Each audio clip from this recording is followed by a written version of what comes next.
What's going on, my peoples? It's your boy Kenny, man. I'm back one time for your mind. Um, we lost a great one, people. You know what I'm saying?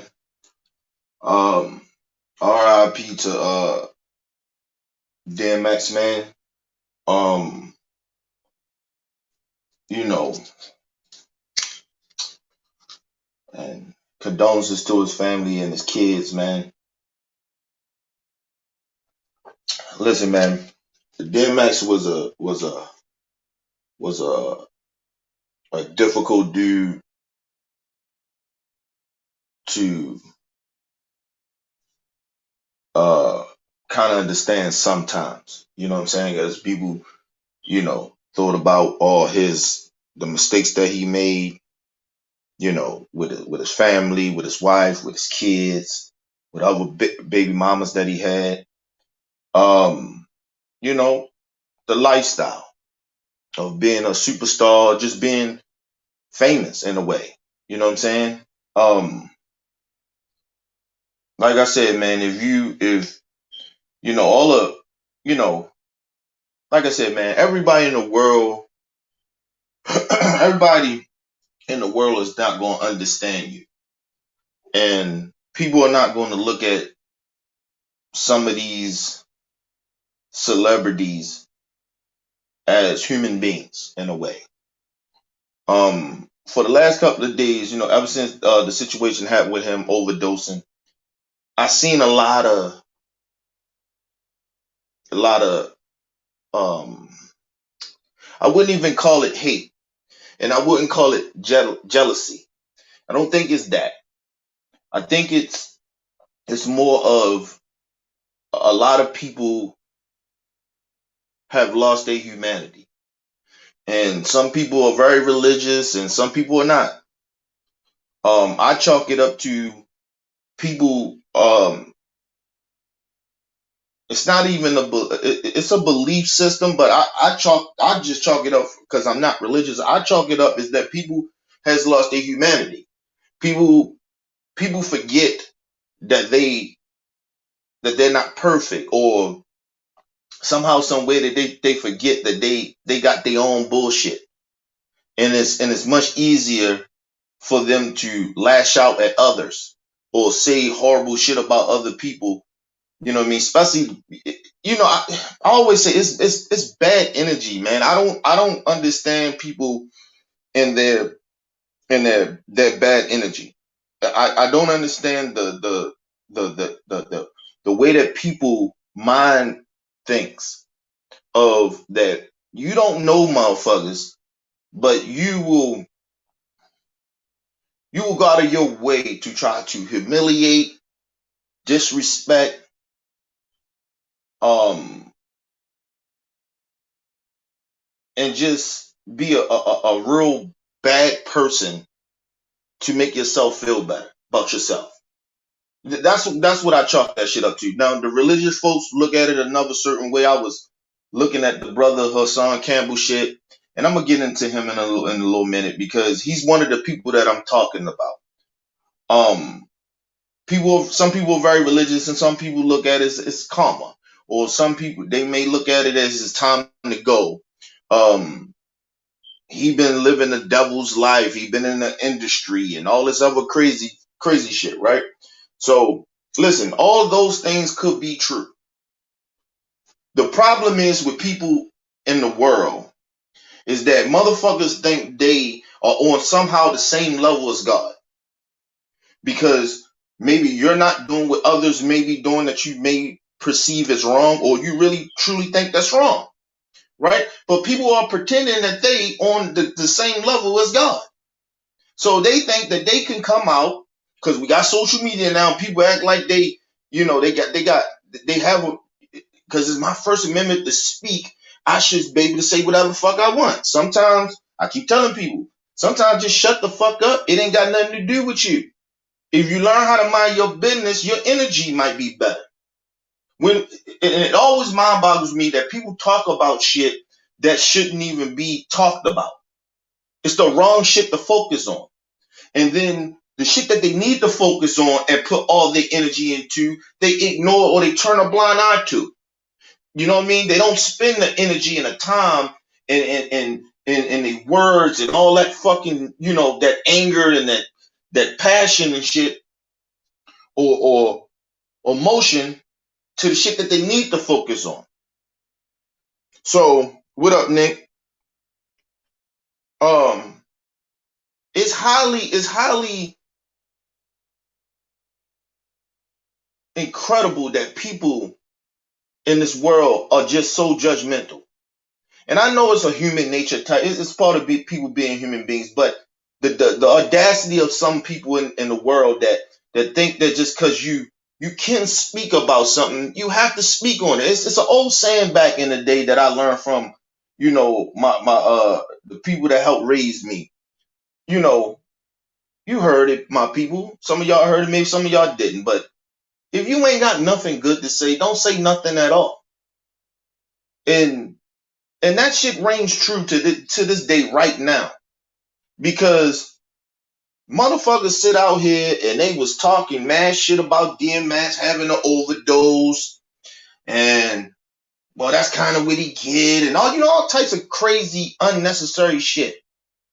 Not understanding that if you knew anything about DMX, you are not going to know him totally personally, but if you listen to his music, you look at some of his interviews that he has been doing for the last 20 something years, you know how fucked up a childhood he had.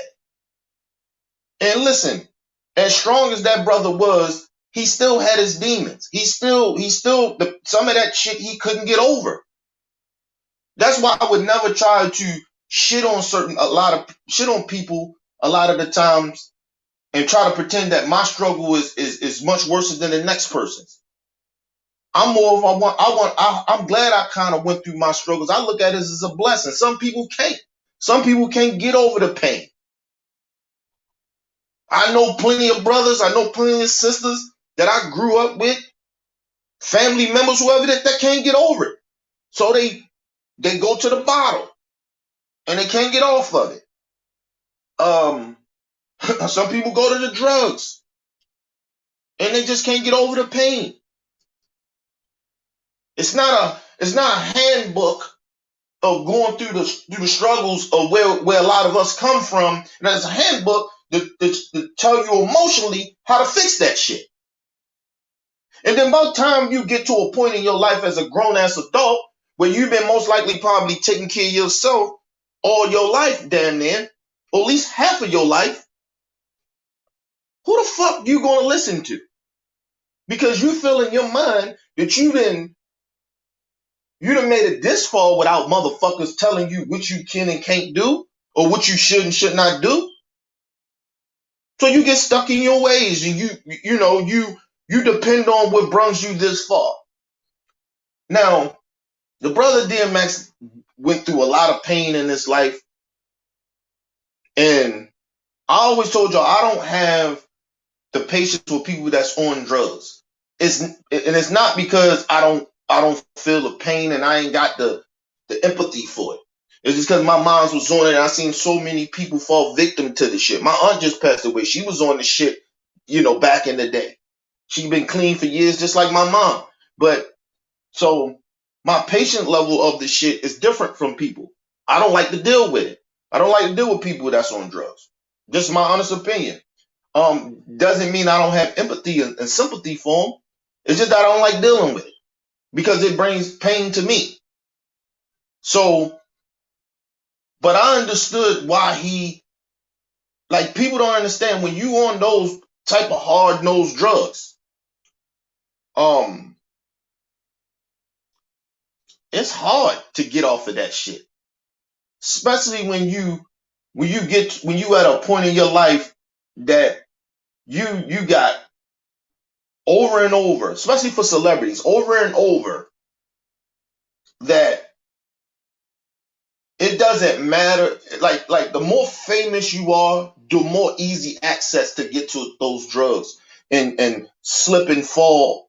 Say like you get clean and then you can it's like the access of getting those drugs and falling back off the bandwagon and then getting right back into a rehab or getting your shit back together, it's very easy for both. It's very easy for them to get clean and fall off the wagon and get clean again and fall off the wagon. It's like a cycle. So it's very easy for celebrities to do that. So for like people that don't have that type of opportunity, that's like somebody like DMX or Whitney Houston or a couple of other people that overdose um off of these drugs and die. Um it's easy access. And like I said, I tell people all the time, I used to think, I think because I'm in a better place and a better space in my mind as a person, that the worst thing that you can do is sit around and think about shit. Like when you got shit that you never resolved from your past, or you didn't accept yet, or you just let bygones be bygones, or whatever the situation may be, whatever the pain may be. It's sitting around and having time to think about shit all the time when you ain't cleared up the issues in your life of the pain that you're dealing with. It's easy to get to them drugs or get to that bottle and just soak in it, and you make bad decisions off of that. And that's most likely what happened to DMX. And it happened to Whitney, and it happened to Prince and Michael and a whole bunch of them, man. And people kept saying, you can't tell them nothing. You can't. You cannot tell somebody like DMX or Michael Jackson or Prince or Whitney Houston. Of course, you got enablers around, but even if you didn't have those enablers around and you had the most positive people around them, if it's easy access to get to and they ain't dealt with they pain and they ain't dealt with the issues from back in the day of their issues, they're going to fall off the wagon. They're going to get right back into the grind of doing their fucking drugs or whatever they may be, the drinking, the alcohol, whatever. So I need people. My point is, I need people to understand that we lost a great one. You get what I'm saying? Like I said, if DMX would have stayed clean, for a lot of his career or certain periods of his career, and then get into a lot of trouble and shit like that, and put out more albums, DMX will be at least a top 10 greatest rapper of all times. Just my opinion. I just believe that. We haven't seen any. I mean, he had familiars with Pac, but he wasn't Pac. He was DMX. It's like Michael Jordan. We know that Kobe favored Michael, but he was Kobe. You feel me? So now anybody that came close to somebody like Pac, yeah, probably was DMX, but he wasn't Pac. So not DMX or nothing, but he just wasn't Pac. But he was DMX. He was still a great. He still is. He still was a legend. He still is a legend. So that's all I had to say about X, because I don't feel like I'm not like y'all know I mourn differently, people. So it may hit me a little bit later that he gone, and I may shed some tears or whatever. It's like the same thing happened with my aunt. It took me a minute, because I have to process shit. That's how my mind works. I gotta think shit out. I don't like to just I don't go off of emotions like a lot of people do. You know what I mean? And plus, I have a temper and shit, and I'm very, very passionate about shit. So I gotta think shit out before I react. Um, but we lost a great, and he dealt with demons, man. And I ain't got nothing bad to say about DMX, man. He had his demons. He he couldn't shake the past. Some people can't, some people can. And like I said, I ain't God, so I ain't sitting here judging him. He should have did better with the rap music when he was putting out. He was teaching the kids and all blah blah blah bullshit. Let me just explain something. Let me move on to this nigga Hassan Campbell, man, and the other nigga. Chauncey White, whatever the fuck this clown ass nigga is. Because I first I wasn't even gonna speak on this clown. I don't even know this clown first name really like that. I don't really give a fuck. I'm sick of niggas like this. Listen, man. Hassan Campbell, my brother. It's a time and a place for certain shit. And the one thing I know by watching you and seeing your live streams and watching what you do, sometimes you speak truth. Sometimes it makes sense. It makes a lot of sense. But the one thing I noticed from you is that you are conspiracy theorists. You're a conspiracy theorist. You do a lot of opinions, opinionating shit. You talk about a lot of opinions. You don't dive into facts. You rarely, to me, I feel, only time I feel that you use being a street nigga is when you're talking about gangster shit. You're not talking about the pain that the people go through. And it ain't as easy because you made it out and you doing well. And see, these are the type of niggas that I have a problem with. You made it out, and so now you think that you on a platform that where you can go back and start talking down to niggas. And that's what it seems like to me. Now, some of your fans may not see it that way, but as a person that is a fan of watching what you do and watching what you say, I feel you talk down to the brothers and the sisters in the community. It ain't easy like you think it is. Niggas just stop, or niggas need to, and we need to do what you need to do. Shit, life don't work like that, my nigga.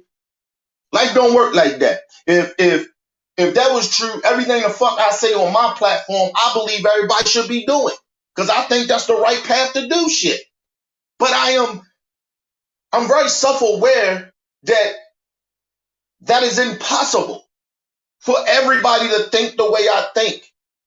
You sound like a nigga that want to dictate other niggas' lives and tell them this is how the way it's supposed to be. No, it's just an opinion. It's just a way of how you may live your life, and it may work for you and maybe some others. But everybody ain't gonna be on that same path. See, a lot of you Negroes like Hassan Campbell need to understand everybody ain't gonna go down the same path as you. But what you need to understand is we all as brothers and sisters, we need to come together. But at the same time, we can't keep shitting on one another when we think is, listen, I don't want to talk about that man Pocket because Pocket's or what he make from YouTube. I really don't give a fuck. And I'm the wrong person to be talking about another man's pocket because it's a fact. I don't make money off of YouTube. I do this shit for the people. I haven't took a dime. Not from YouTube, not from none of y'all that subscribe to the channel or nothing like that. What up, LT? I haven't done that. So I don't know the mind state of these niggas getting money and they gotta, it seems like it's a performance that they do every time they come on a live stream. Sometimes it feels genuine and sometimes it don't. You look like an iffy nigga half of the time. And that's what it feels like to me, my brother Hassan Campbell. And like I said, my brother, you got demons in the back of your motherfucking skeletons in the back of your closet, dude. For you to come out and start talking about DMX and all that other shit, nigga, fix your shit. You still look like you going through some pain, my brother. We all are. But this whole notion that you nigga, before he did an overdose, you got out here talking grimy. And you back the clown ass nigga, this nigga Charleston White, or what the fuck this bullshit ass con artist nigga is. You agreeing with this fucking coon. He's a sellout. And I don't give a fuck what he did in the community. The nigga did what the average niggas did too. He sold dope to the community as well. He ain't no better, or he changed and he did some other shit. For the community, I get that. Salute to the brother for that. But this nigga, it always seems like he high on coke.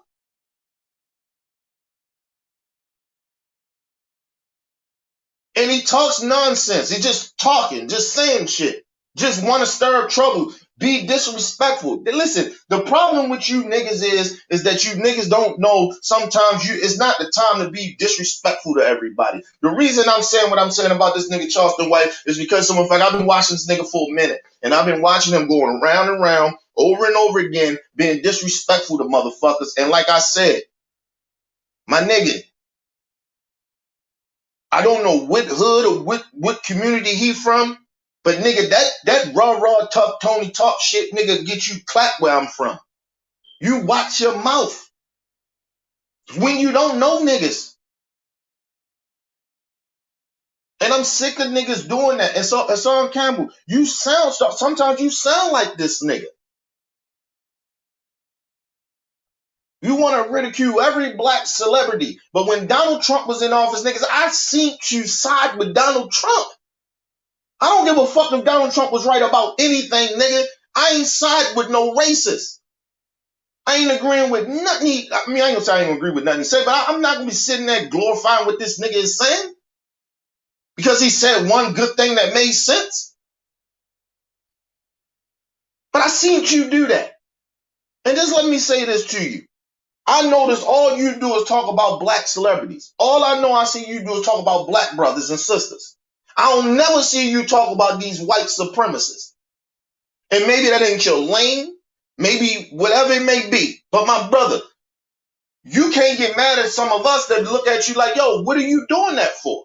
Why are you trying to make all black people look like shit, all black celebrities? Because you disagree of how they make protests to make shit right in the world. Everybody ain't going to do the shit that way you want to do. Listen, I don't like that people be out protesting, but I salute them and I respect them for that. I don't like you so-called think that you free thinking ass niggas, because that's what you is. You so-called free thinking ass niggas. All you niggas go under the same blueprint of thinking that just to say whatever you want and it sounds real, you think that's the way how shit needs to be and people need to be a lot more realer. Sometimes keep shit to yourself. Sometimes you saying certain shit doesn't help us. Being real sometimes or saying the most really shit doesn't make the situation better a lot of the times.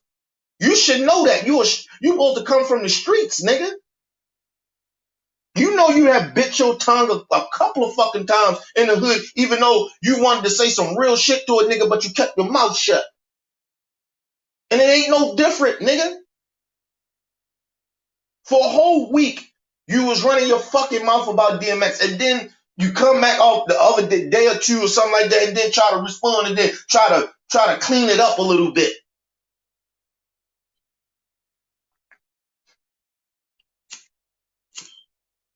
I keep telling some of you black Negroes that you just because don't try to hurt another brother's process. Don't shit on another brother.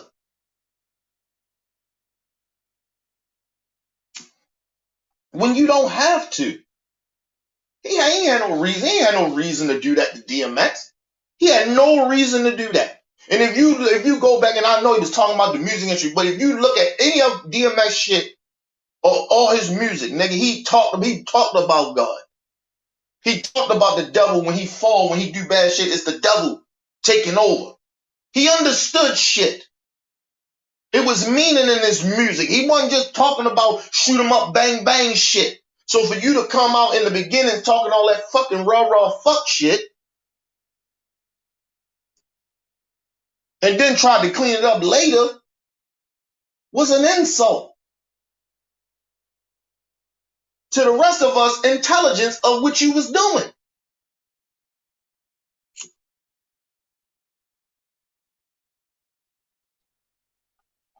Like I said, we don't have nobody, this whole notion of cancel culture and all this fuck shit. Listen, ain't no such thing of cancel culture. We can't cancel these some of these niggas that do some of the shit that I just was talking about, or these clown ass coon niggas. Can't cancel them, but we damn sure don't have to support them.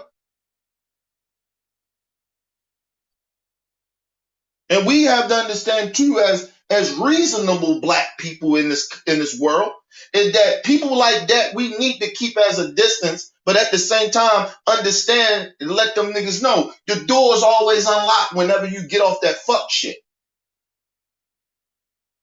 And I ain't saying the brother Hassan Campbell was all bad, but he be doing lately for the last year, maybe a year and a half, he been just on fuck shit. And there's one thing I disagree with some of the shit he said. I don't agree with a lot of motherfuckers I watch on YouTube. I don't agree with everything. That'd be hypocritical of me to say I agree with everything that he say. Everything they say come out their mouth, I agree with everything. No, that's bullshit. I ain't being authentic and I ain't being real. But god damn it, man, it's some shit we need to stay on code with and stop. Like I said, we focus our energy on so much of the wrong shit instead of working on some of the positive shit.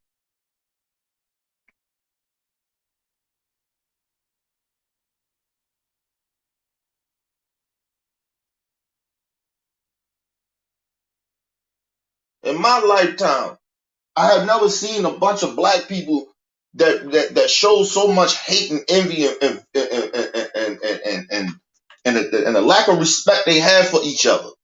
I have never seen no shit, and I come from the streets. Listen, nigga, I've been around niggas that I know that truly love me more than some of my family members, nigga. Still to this day, they do. I still love them the same way. They like my family.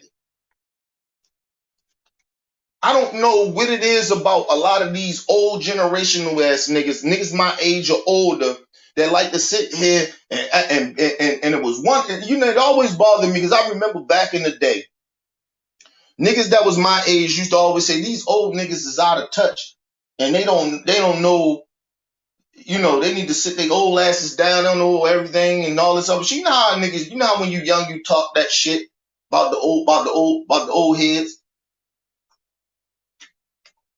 And I said to myself, and see, I promised myself a lot of shit when I was young too, so I can stay genuine and stay who I was.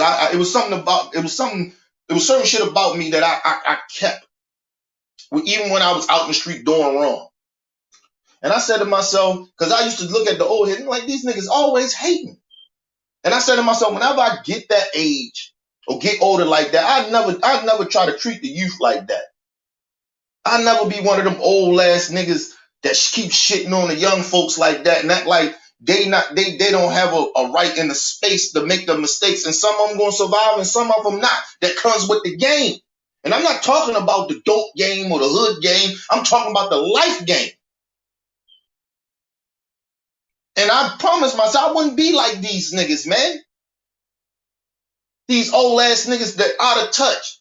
And when every time I see a lot of these old ass niggas around my age or a little older than I am, and they be sitting back and I see them on platforms and they be shitting on the youth and shit like that. I mean, you see it in politics too, but I'm just saying, like, I see these motherfuckers and I'm like, yo, what the fuck is wrong with y'all?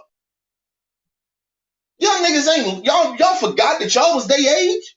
And I'm not saying I'm not making excuses for what a lot of the young niggas do, but god damn it, give them a little of a break. Yeah, they doing some horrible shit out here. So did we. And some of the niggas is my age will tell you we did more horrible shit than they doing now. And we was under a code to one another. We did horrible shit to each other.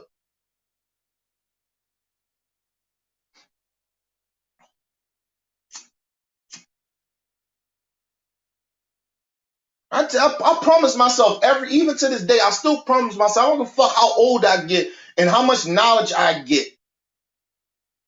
I never act like I'm like, I know so much more than everybody else, or I lose my humanity or to understand how other motherfuckers is going through shit in the youth.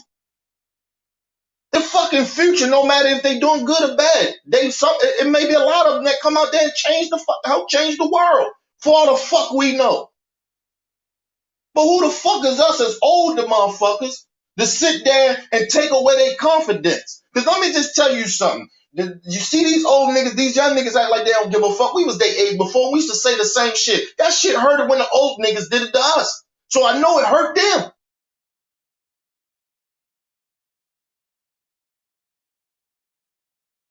And you ain't got to be acting like you down with all the young shit and all that shit. But god damn it, stay in tune. Act like you give a fuck what they going through. Act like you care about what they talking about. It's like raising your own kid.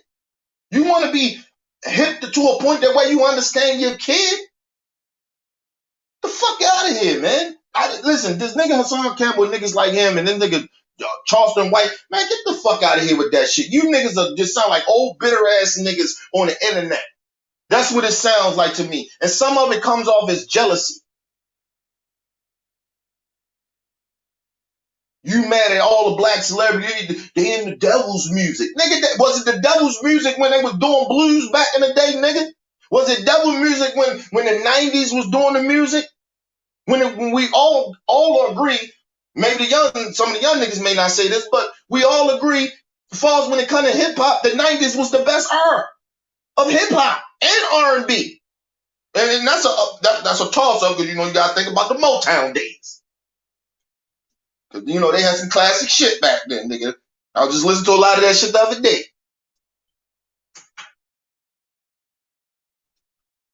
Like, come on, man. You bitching. This is what these little young niggas is doing. And listen, it's our responsibility to tell me, man, y'all keep talking about the devil. Hey, man, I speak on that too, but it's a way I do it. The way this nigga do it, it's come off as hate. Like he hate the little niggas for doing it. I just want to reach him and tell him, hey, man, that's bad energy y'all putting out there, man. Karma, believe in karma, nigga.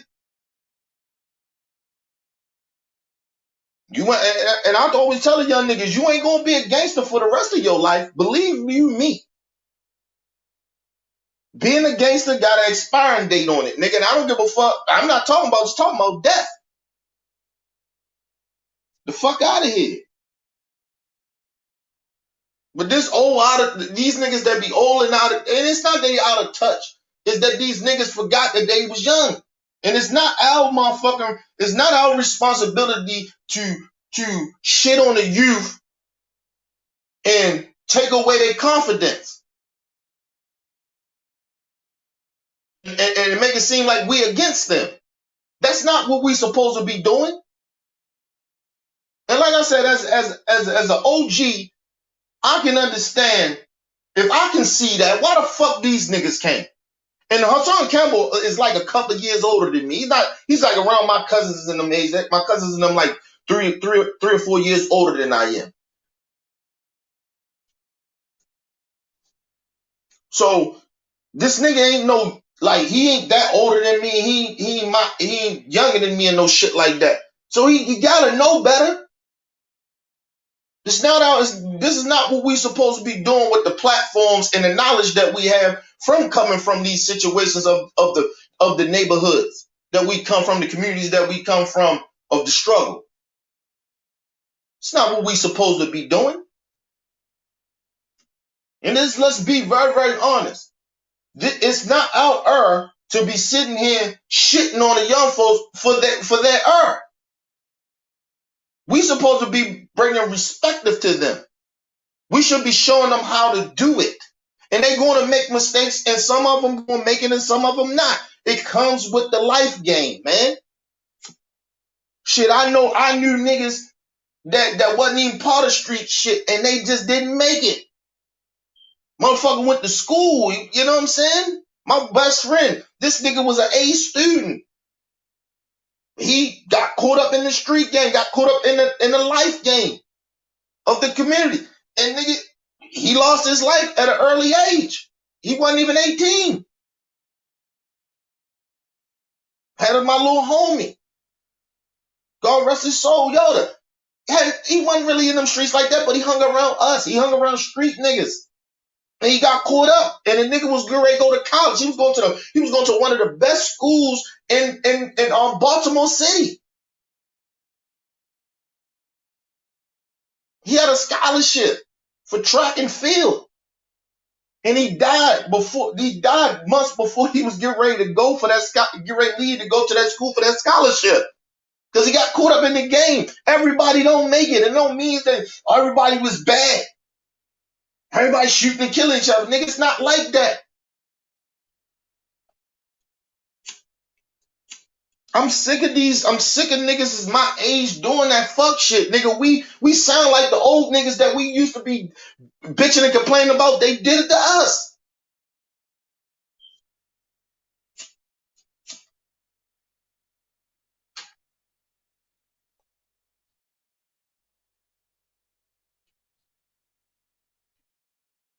It's not our responsibility to guide them to do exactly what we want them to do. We want them to have we want them to be free thinkers. We want them to have their own mind. They may gotta go through their own type of struggle. We all done it. We all went through our own fucking type of struggle, man. And then some of these Negroes keep forgetting that shit. That we used to be these little niggas. We might have had, we was just as reckless as they was. Probably even more reckless. Motherfuckers forget how bad the 80s and the 90s was with gun violence? The fuck out of here, nigga.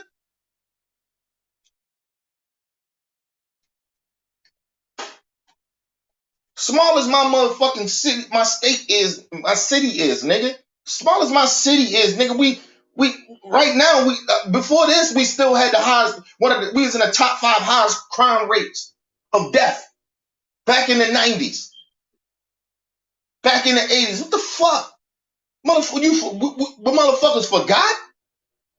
We was these niggas. We was these little young niggas. Fuck up, we can sit out here and be shitting on them. Listen, we may not like all the moves they doing, and it's not our job. We are not God. We are not their jurors. We are supposed to be their mentors. We supposed to be mentoring the youth, nigga. You know how many fucking times older folks was trying to get me to get out the street, but I kept being in that motherfucker? You know how tiring that was for them?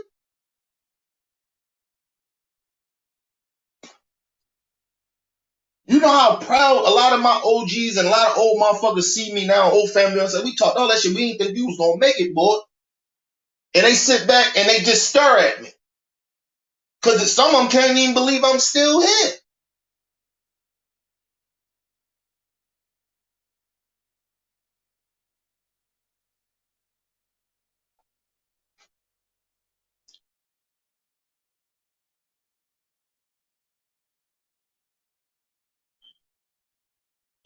Well, okay, yeah, well, he 40, he my age then. I'll be 40 this year. In a couple of months, God willing, for me to be 40 this year. Listen, man, you know, people, I sit back, like I told you, one of my main gifts that I got that God gave me was to sit back and watch people behavior. And the way how this dude and this dude, Charleston White, how they move and with the shit that they say on the platforms they have. I mean, why, like, I wouldn't want to listen to these niggas. I wouldn't want to listen to them. Even if they was giving game.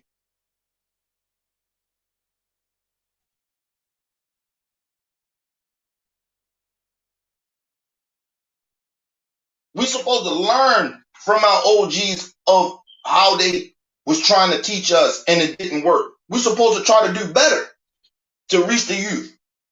And we not gonna reach everybody. I don't know why the fuck everybody think everybody gonna make it. Everybody ain't gonna make it, nigga. Everybody got a death date. A death date. Everybody got one. Some is sooner than others.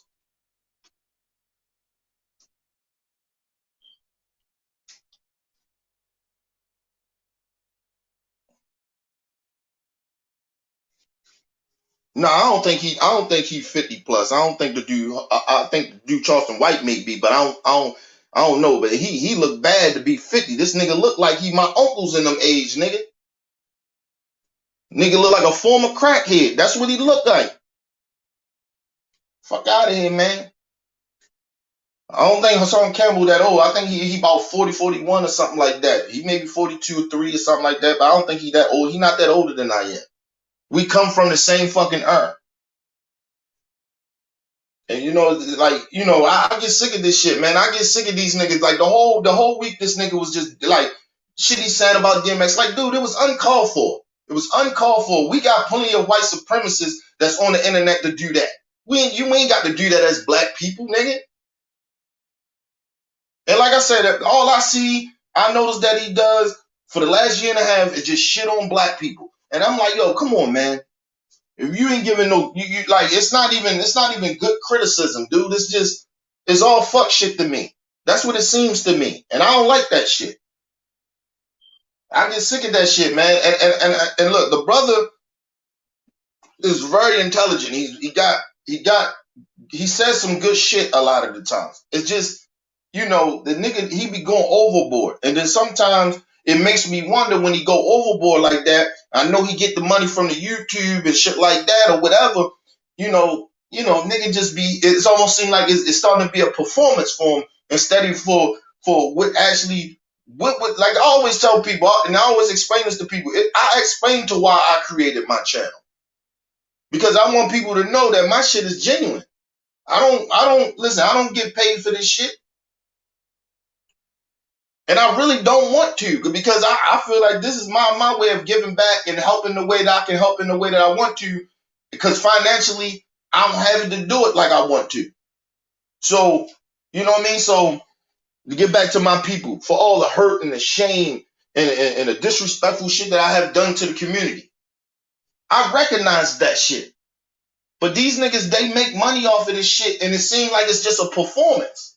These niggas out here performance, they letting the money get to their brain. That's why I say I don't even want to be that fucking famous. Niggas speaking on how many views they get, and you know what I mean? I got 100,000 subscribers. Nigga, you can keep that shit if that shit gonna make you act like that. What is the message that you putting out?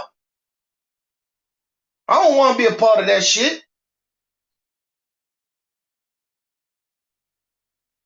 It's like what I said about Candace Owens and Brandon Tatum and people like that, these sellout ass niggas. It's not that they a lot of shit that they say that's not right.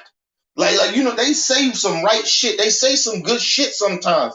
They're just the wrong people to be delivering the message because their intentions are not good. How you gonna speak on black issues when you ain't around black people? And the black people that you are around are sellouts like you. They doing the same old fuck shit that you do. That's just like, if I hung around number street niggas, I'll be doing the same shit that street niggas do.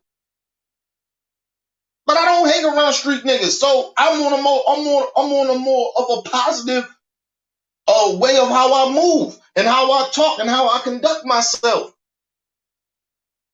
I keep my circle different. It's different. I'm amongst my people. I want to be amongst my people. Listen, I always tell people like this, I ain't got nothing against no other race of people.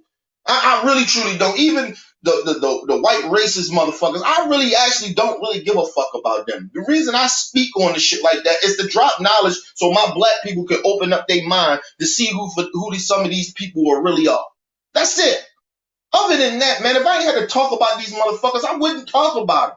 But a lot of our black people is mentally enslaved by this country. They've been poisoned our brain. And we don't help because we continue to keep falling for the same trap. That's the only reason I talk about these racist pieces of shit. Or any other race. I don't really give a fuck about other people's race and shit. Like, I really don't care. I don't give a fuck about my people. My people come first. And like I always tell you, if a motherfucker, any race or anybody got a problem with that, so the fuck what? I don't give a fuck. We don't get mad at the Chinese for building up their own communities and living amongst their own people, keeping the same culture and the structure that they have in their community. It goes with the Latinos and the Mexicans and some of the white people. The Jewish community, them motherfuckers as well. They stay amongst their people. It ain't nothing wrong with that. And they put their people first, like they should. Because if you ain't gonna give a fuck about your people, who will?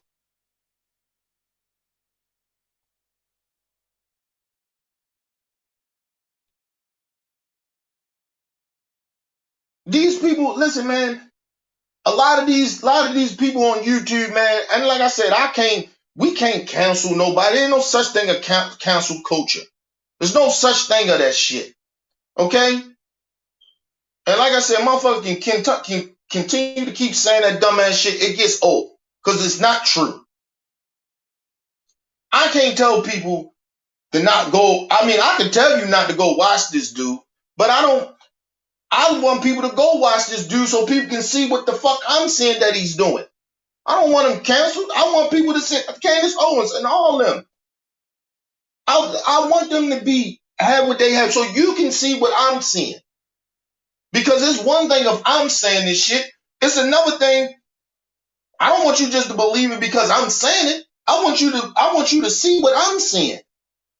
And the only way you can see that, I can tell you, but the only way you can see that if you see it for yourself. So nobody can cancel nobody.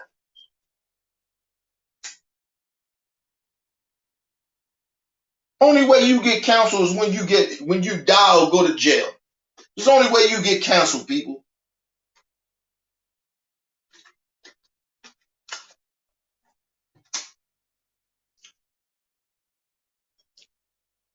This shit bothers me, man. Like I can't even mourn or be sad because DMX passed away because all the motherfuckers that talk shit, all the haters, I don't even think it's hate. I just think people are miserable, man.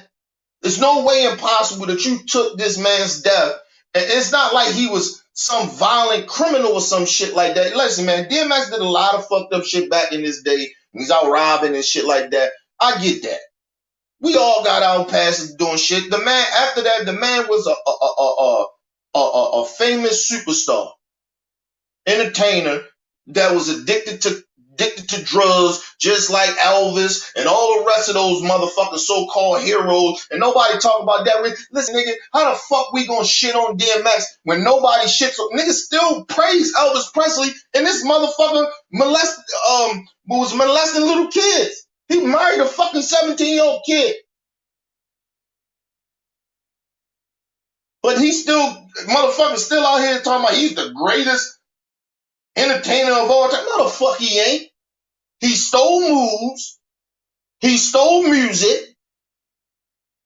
And he wasn't that great of a fucking entertainer. He was a great entertainer for white folks. Black people don't really fuck with Elvis Presley like that, nigga, please.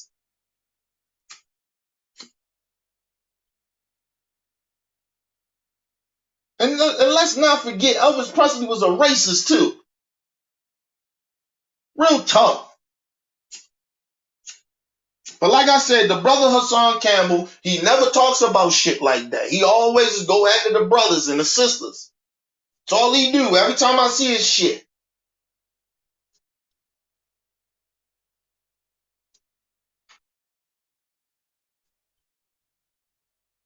I know people say, it's like hip hop. Motherfuckers say, well, you only can rap about what you know.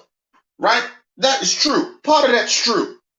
When you're young, you only can rap about what you experience or what you're going through. But once you get a certain age, you start to experience more things, or you get out to start experience more things. So you can be at least well-rounded about issues. Because if you just only want to focus on one specific thing, then nigga, come on. It's just like this show. We talk about politics, down to some hood shit, down to some white supremacy shit, to the government, to about relationships, to sports. We talk about it all. Just because of the simple fact that I am well-rounded about issues. And I choose to be that way. I choose to go out and try to learn other things so I won't continue to talk about the same old shit all the time. And I know we talk about politics a lot more than any other subjects, but that's why I get the brothers on the panel to come on so they can speak some shit so we can talk about different shit. So it's no excuse for this brother Hassan Campbell to only focus on black people. Of all our downfalls. Like it ain't nothing good that we do. And he picks the most wicked motherfuckers to give credit to. This dude, Charleston White, who the fuck is this dude? Some old bam ass, goofy ass nigga from Texas that look like a former fucking crackhead. And I don't give a fuck about his police record. I don't give a fuck about what he supposed to have done in the community or none of that shit. Every time I hear this brother, he's talking down on black people, and I'm sick of that shit. I'm sick of it. And like I said, we can talk about certain issues in our community, but it's a way we gotta do that shit. If we ain't gonna criticize one another with some type of respect on it, then nigga don't talk about it at all.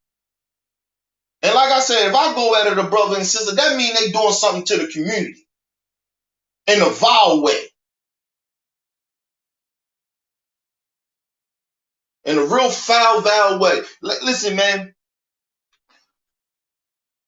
When I go at the Candace Owens of the world, I'm going at the brother Hassan Campbell. I'm not putting them in the same category as the Candace Owens of the world. The dude Charleston White, he's more closer to that than the brother Hassan Campbell. I think the brother Hassan Campbell has knowledge. I just think that he's doing it.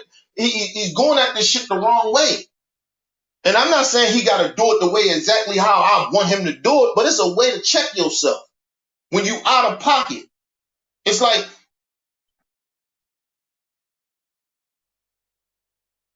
I remember when I first started doing this shit, and I used to get the criticism back from my wife, and I used to get a little upset that she used to criticize so much.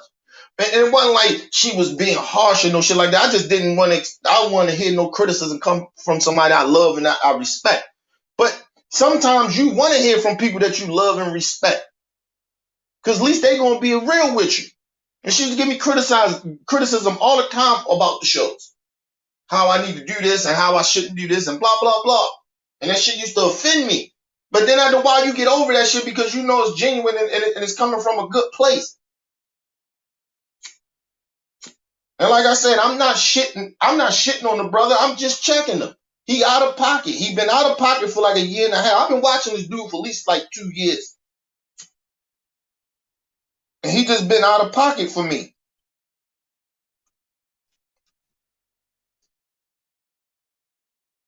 Yeah, I got my new PC. It comes tomorrow. And I got some other shit that I need to put into that PC. I got to put a powerful hard drive and other shit to go into it. So I'm be working on that. I'm going live tomorrow, people. I'm gonna be live. I'm gonna be in the studio tomorrow. Y'all gonna see my face and shit. I'm gonna get back. I just had a lot of personal shit I was dealing with, and my PC was acting up and shit like that. I didn't know what the fuck was going on. Then the internet. I don't know what the fuck was going on down there. Maybe it was telling me, it was probably, sometimes, God send you signs and shit that way, it's time for you to take a break, or, you know what I mean? Sometimes I look at certain shit that goes wrong. Sometimes it's almost telling me to slow down a little bit. You know what I mean? And so, it maybe could be that for me. I can't really tell you for sure, but that could be a sign that God just like, hey, chill out, slow down for a minute, get your mind right. And he could have been just preparing me for a lot of personal shit that was coming up. You know what I mean? So I could be in the right state, a state of mind. So yeah, but I'll be back up and running tomorrow live in the studio, LT. But yeah, man.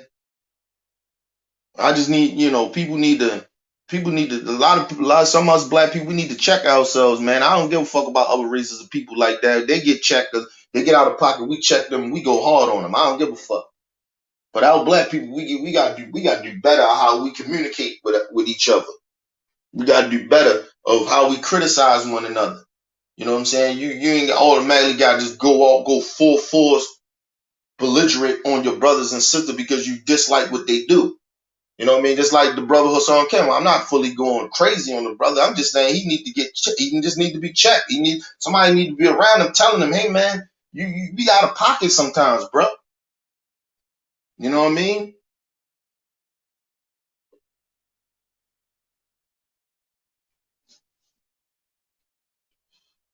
I'm still gonna support the brother, you know what I mean? I still watch him. I don't think he cooning or nothing. I just think that he not communicating uh in a way that for me that I think that he should. Like, you know what I mean? Not do it the exact way I'm saying do it, but just, calm fuck down a little bit, man. You going a little too full Bill Cosby out this bitch. Remember I told y'all about Bill Cosby, why I don't fuck with Bill Cosby, even though I don't believe that he should be in jail, because I don't think he did it. And like I said, it might sound hypocritical or whatism, but it was a lot of them motherfuckers giving them women Quaaludes and all that other crazy shit back in the day. Dean Martin and all them nigga and Sammy Davis, all the motherfuckers was doing that shit with them women, and the women was okay. A lot of them was okay of doing it. So whatever. Um, but I said I don't fuck with Bill Cosby because Bill Cosby, and people keep talking about it's a different era. All right, well, nigga, I come from a different era and I learned how to do better. How to try to communicate better with my people. Come on, man. We need to grow. I don't give a fuck how old you get. You don't get to stop growing as a person. You don't get to get stuck in your ways because you old. Fuck out of here. Especially if you got a platform. You just want to be stuck in your ways and be old, nigga. Just shut the fuck up, stay home, and sit on your back porch. Drink your corn liquor or something for all the fuck I give a fuck about. But don't be talking about shit when you don't know how to communicate to your people the right way. That's all I feel about it. Let me speak on this before I get out of here. About the brother Deshaun Watkins. Watkins. Is it Watkins? What's the football player name? People all these women all of a sudden coming out talking about he sexually assaulted them and somehow, some way and shit over massages, nigga. Fuck out of it. The Deshaun Watkins or some shit like that. I think that's his name. I'm sorry, I missed pronouncing his brother's name. But anyway, listen, man, I'm not gonna take no sides on this shit. I'm almost like Shannon Sharp on this. I'm not taking no sides on this shit. Listen, I need to see the evidence. I need to see more and more exactly what these women are talking about with is sexual harassment. Because we getting into a space with some of these women that are putting themselves in situations where they shouldn't be in. And Watson, that's his name, Deshaun Watson. Watson. I hope I'm saying that right. Watsons. Um, and I'm not listening. If a woman is being sexually assaulted and I'm not blaming them, but I'm saying a part of you gotta take a little responsibility of the space and the people that you keep around you and making better decisions. Now, my understanding, I don't have all the details yet, but the little of the understanding that I have, the little bit of the information that I do have that I heard was that he doesn't have an entourage and none of that shit like that. He makes his own flights and all that shit. So he's basically his entourage. He's basically his assistant. He does all that shit. And so, as a football player and as an athlete, you get massages, people, because especially in football, you physically getting banged up and shit. And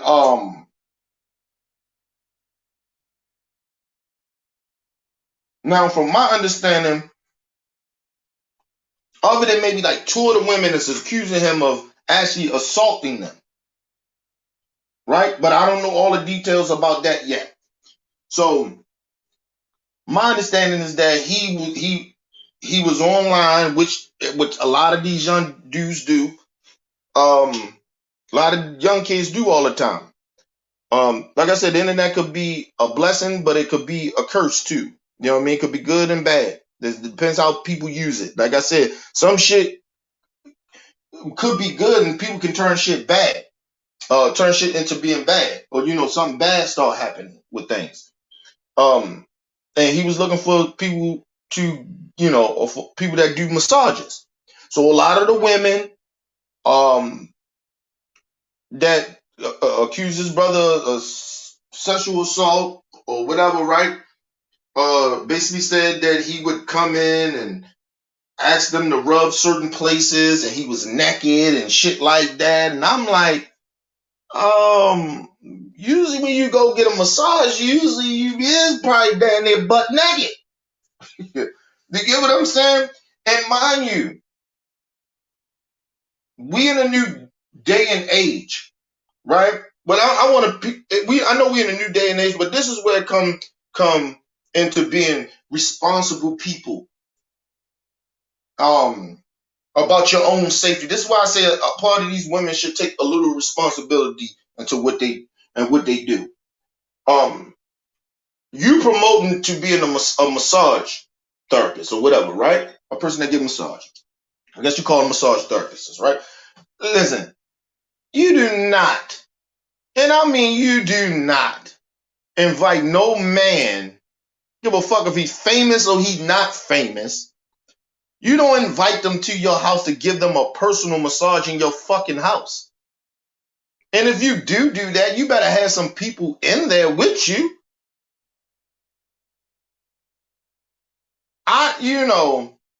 This shit sound fishy to me.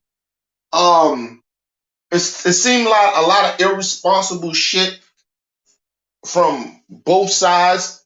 And I'm not saying the women are lying about the shit. I'm just saying it's not as from what I'm hearing, it's not as serious as they trying to make like this brother was assaulting them. He wasn't doing a Peyton Manning and shit, pulling his dick out, putting his dick out on one of the athletic directors and shit like that. You know that shit that Peyton Manning did in college, and motherfuckers talked about it for a couple of months and the shit went away. And Peyton Manning is still one of the greatest quarterbacks of all time, Hall of Fame. And nobody talking about that shit no more. But they talking about this shit like this dude did some Peyton Manning type shit. But anyway, it just seemed like both parties was being irresponsible in a way.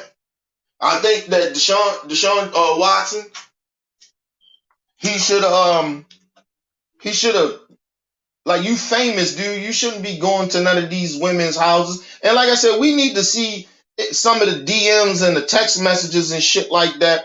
But that because he may have some, but where these women may was trying to holler at him. We don't know. He famous, dude. He a famous quarterback. Listen, I always keep saying this, man. I don't see, unless you were just like a real, you high off a coke or something, or you just got so much, you so much been in that lifestyle to where you could just do whatever you want to women, which usually happens a lot of the times, and it's no big deal like that. And I'm not just talking about we would see it as inappropriate. I'm talking about women are okay with some of this shit, right? Because some of them in it for a bag, or they just really like the entertainer. So they allow the entertainers, to use them and abuse them in a way that doesn't seem right, right? In our eyes, right? But it always boggled me that, especially when it comes to like black athletes and even some white ones, but mainly black athletes and black entertainers, especially rappers and shit, it's very rare. It's like, what they gotta rape women for? What they gotta sexually assault the woman for? You get what I'm saying? Like, it's like you can pay to get pussy. Especially now, all the hoes that's on fucking IG and OnlyFans and shit. Come on, man. You can get some of the baddest chicks out here. Just go online. Tell them, look, I fly you down. You know what we gonna do, right? You get what I mean? Like, you better do what Chris Brown do, nigga. And some of these entertainers do, nigga. He got them motherfuckers writing exactly what they know was gonna happen. You know what I mean? Sign a motherfucking contract, nigga. I don't listen, but he young, and he was raised different, and niggas don't know what to do with themselves with that fame and shit like that. But that's where mentors come in at. And you need to have conversations with these niggas just about shit like this. It ain't just about finances. You talk to them about, hey man, it's hoes out here, bruh. And be 100%, motherfuckers, they gonna try to get you one day. Just even if you like, I think it's awfully crazy because all of a sudden he having an issue with the team and he want to be traded, and all of a sudden these women all of a sudden pop out. That's why I said we ain't got all the information yet. I want to know how long they sat on this shit. And like I said, we in a different age, we're in a different time right now where the Me Too shit is popping. Okay, I don't want to hear that you sat on this shit for months. I'm sorry. And people gonna be like, well, Kenny, and it's not like they got raped. It's different with women that got raped. I can see them taking their time. And then I got an expectation of how women that get raped, how long they should last with that shit. Because I always say I know it's gonna be humiliating and you emotionally you may be fucked up, but think about if you don't speak up now, how many more times that this motherfucking dude is gonna go out here and rape and assault other women because you didn't speak up when he did it. You put other women's lives in jeopardy. So that's my thing. But I'm not blaming the women. I'm just saying. But I want to know how long these women sat on this shit. Because it's not like they got raped. They just got sexually assaulted, they claim, right? So I want to know how long did they wait on this shit? Because if you waited over a month for this shit, bullshit. I'm sorry. I'm not going to believe you. No, I'm telling you. And it could have happened, people, but no. Because assault is an assault. They should have went to the police. And like now, it's not like the stats of this of you can't get this person charged for assault, and your assault is assault. A motherfucker could smack your hand, and that's an assault. So if he did something that was, a sexual assault like that, they should have went to the police. And one woman did, but I want to know how long she sat on this shit. It's just a little strange to me that they all of a sudden this shit came out. And like I said, I'm not saying they lying or nothing like that, because I want to know how long they've been sitting and waiting on this shit. Because this brother was all of a sudden had an issue with the team, and then all of a sudden this shit comes out of the blue. And like I said, I want to make this very, very clear. It's not no sexual assault if a man flashes you or asks you for an advantage of come and touch me a certain type of way. If he pull you and make you grab his shit, then yeah. But if he just said he being, you can say disrespectful or inappropriate,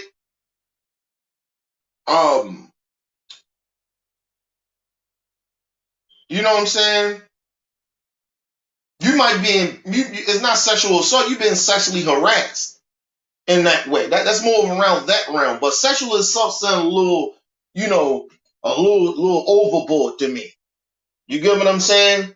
Then the lawyer sitting up there trying to, going overboard talking about it's sex trafficking. No, it's not. Because even if he asked them to come to the house, they came. They didn't have to come. He could have lured them there if you want to believe that he sexually assaulted these women, but that's not sex trafficking. He didn't have sex with none of them.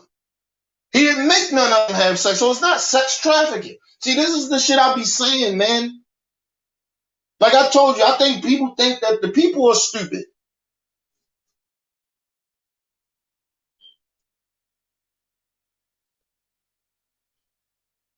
Nobody should be sitting out here automatically assuming that this brother did that shit, because the little shit that we do know, it doesn't seem like he sexually harassed them. I mean, he sexually assaulted them. It looked like he's more of a, with how they saying it, sexual harassment.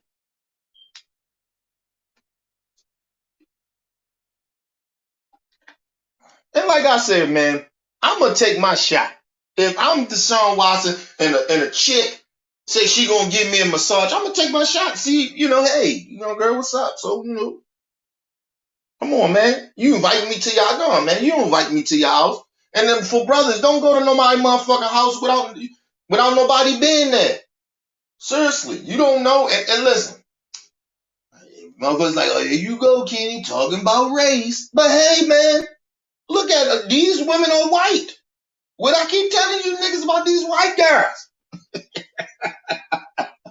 And I'm listening. And I'm not saying no black women don't do shit like that. Usually the black women be trying to scheme your ass, get you set up, get you robbed for your jewelry, for your money, for that paper.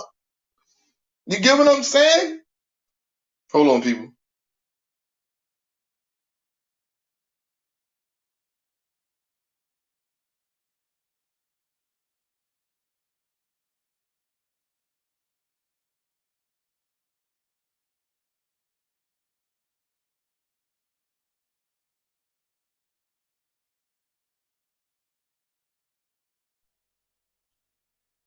Yeah, I'm back. Yeah, but that's what usually with a lot of black women do. They get your ass set up. They ain't out there screaming sexually assaults and shit like that. It's very rare. Believe it or not, it's not like really like that. That's why I said. That's why I said it's always like it's almost not believable sometimes when they talk about some of the black celebrities doing that type of shit because it's no reason for them to do that type of shit. They can get any woman they want damn near. Okay? Like these niggas can fuck with married women and all that shit. They can get any woman they want damn near half of the time. It depends how big of a star they are. So it's like it's very rare. And don't let them be good looking and you know and it depends what their status is as far as fame and money. Come on, man. They can pull any woman they want. So it's very rare. I'm always skeptical when they start talking about brothers these famous brothers sexually harassing women. I'm always skeptical about that. And then I always come to find out be some motherfucking white girls. And I'm like, yo, come on, man. When I seen she on TV crying, I said, oh, they going ridicule this nigga. They trying to take him down. It look like some Kobe Bryant shit to me. Real talk.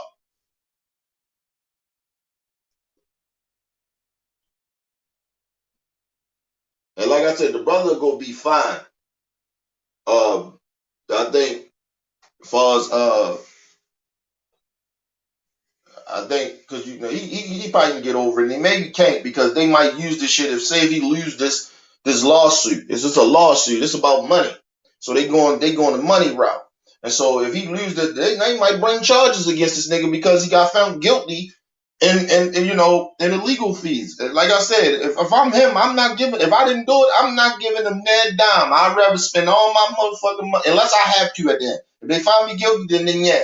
But I am not settling with these women if I didn't do it. Real talk. Usually, a lot of times, that's why niggas, you get famous like that, you should be trying to put your family or friends through law school or some shit like that so you can get a deal, nigga. Because these lawyers, what happens is a lot of times these niggas settle because they might not even be guilty. It's just they settle because they spend so much money in legal fees. And so they like, man, I'm wasting all this motherfucking money. And all I gotta do is give them a couple million. All right, man, fuck that. I'm out here spending damn near millions on my lawyers.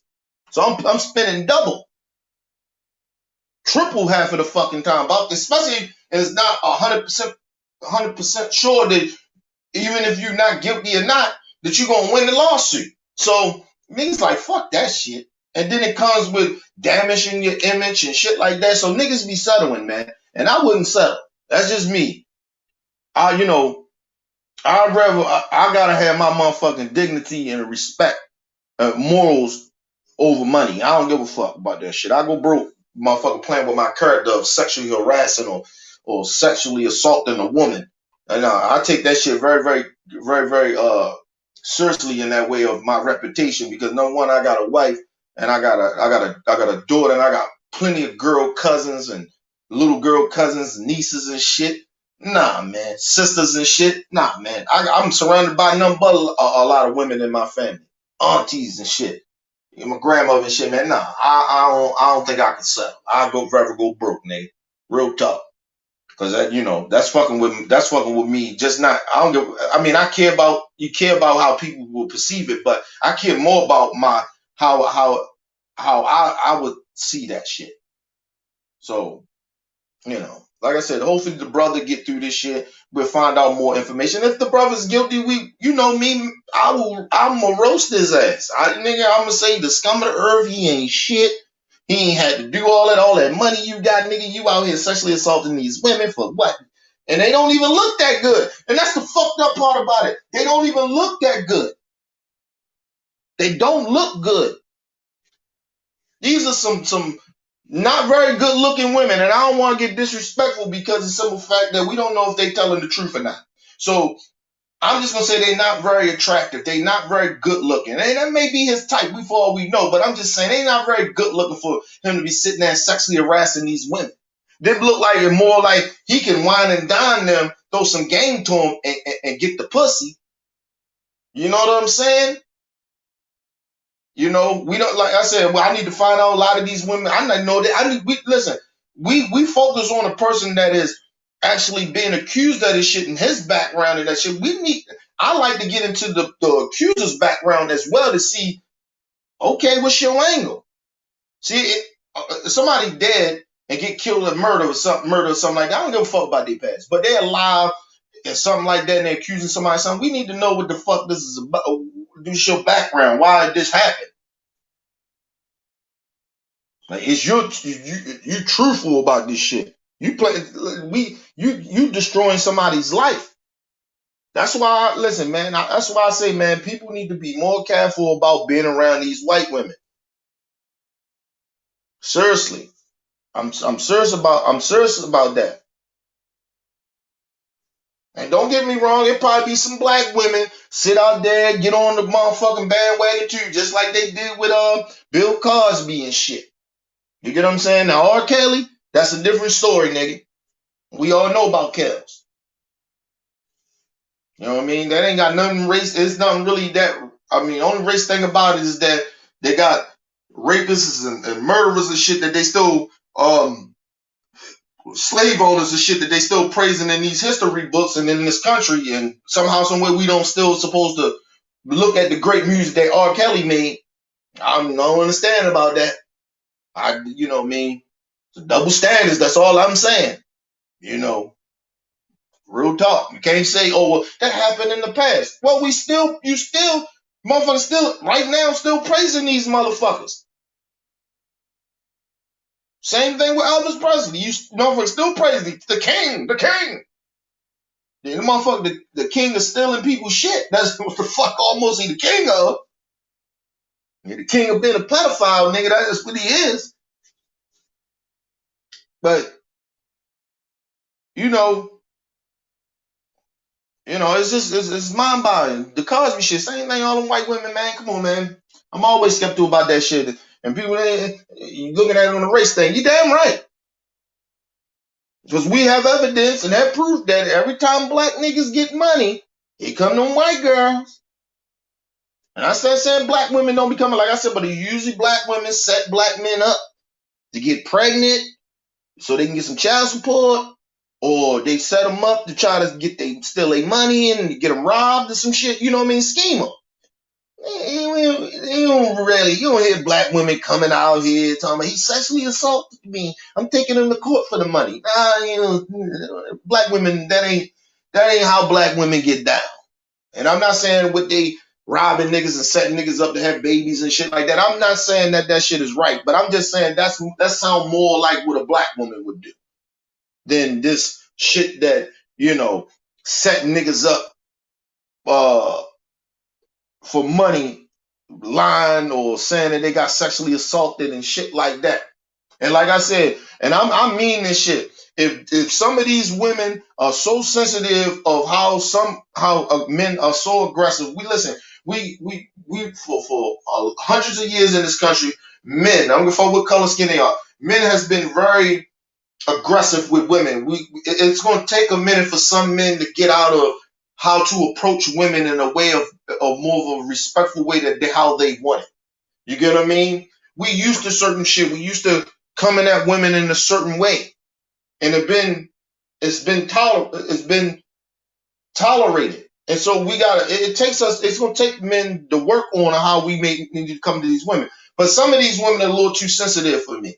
It just was almost like The one comic and shit when this Me Too shit was happening real big, and a woman, she came out screaming out. She felt like she been sexually harassed, sexually assaulted and harassed and shit, because she decided to go back to this brother's apartment and um have drinks with him, and then they got them fooling around, and then she didn't want to do it no more, and he stopped and told her to go. Okay, well, go ahead home then. Like, there's no reason for you to be here. I don't listen. I came here just to have a date and get some pussy, and that's usually what men do when they famous, and they not even famous.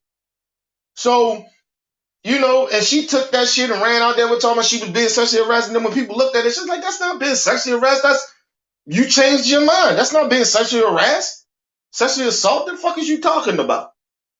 And so we got this type of shit going on. We got the one woman said she felt like he was being inappropriate, talking about it was a sexual assault. It's not a sexual assault. You got it might have been inappropriate. She said that when he asked for the massage, one of the women said, a couple of women said this, but one of the women said that he asked for the massage in a certain place or whatever, and he was naked. She was like, "No," she cut the shit short. It's like, "No, I can't do that." She shut it shit down. Okay, it's that. Leave it as that. It's not, he got inappropriate. It's no sexual assault there. You could say he a creep or something, but it ain't no sexually assault. Why are you in the media being a part of this fucking hanging or what they trying to do to this brother when you know he ain't sexually assault you? It's not and if you want to say, okay, I'm not saying he's sexually assault, I'm not looking for anything. I'm just saying it's a pattern that it sounds like, what the other women is saying, but I'm not accusing him of sexually assaulting me. And some of the women have said that, but some of them are in a lawsuit. And I'm like, yo, come on, man. And then it's like, it's not, listen, I'm not saying that it was probably appropriate for him to do that if that happened, but come on, you can keep that shit to yourself, say it creep. That's all. You had to make this to try to destroy that man's reputation, because I know some shit that you done did. And let me just tell you something. In these day and age, a lot of women are more aggressive, or I ain't gonna say more, but as much as aggressive as men are. Okay? I know women that go up and walk up to a brother and grab his dick. And she was like, "I just watching you. You look like you got a big dick." And grab a nigga dick to see how big his dick is. I have seen a woman do that. I have seen women do shit like that. So listen, men don't be all on that sexually assaulting, and you know what I mean? You know, like I said, it's a different space, and I understand it's women, and it's a woman, and men are different. I get that. That's why I always tell women, don't say that you can do everything that a man can do, because you can't.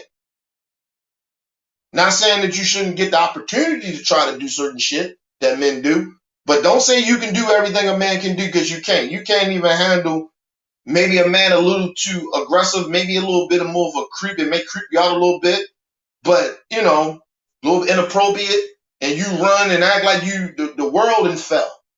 When I know women that rolled up on men and did much more horrible shit of sexually assaulting men than a man did it to a woman sometimes. And I'm not saying these women they lying and shit. I'm just saying, people, just to throw it out there. I'm not taking no sides. I'm looking at both sides of it. Because like I said, if he has done this shit, he needs some motherfucking help. And his ass need to be consequences. His ass may need to go to jail. That's all I'm saying. I'm just keeping an open mind to it. I'm not saying the women are lying.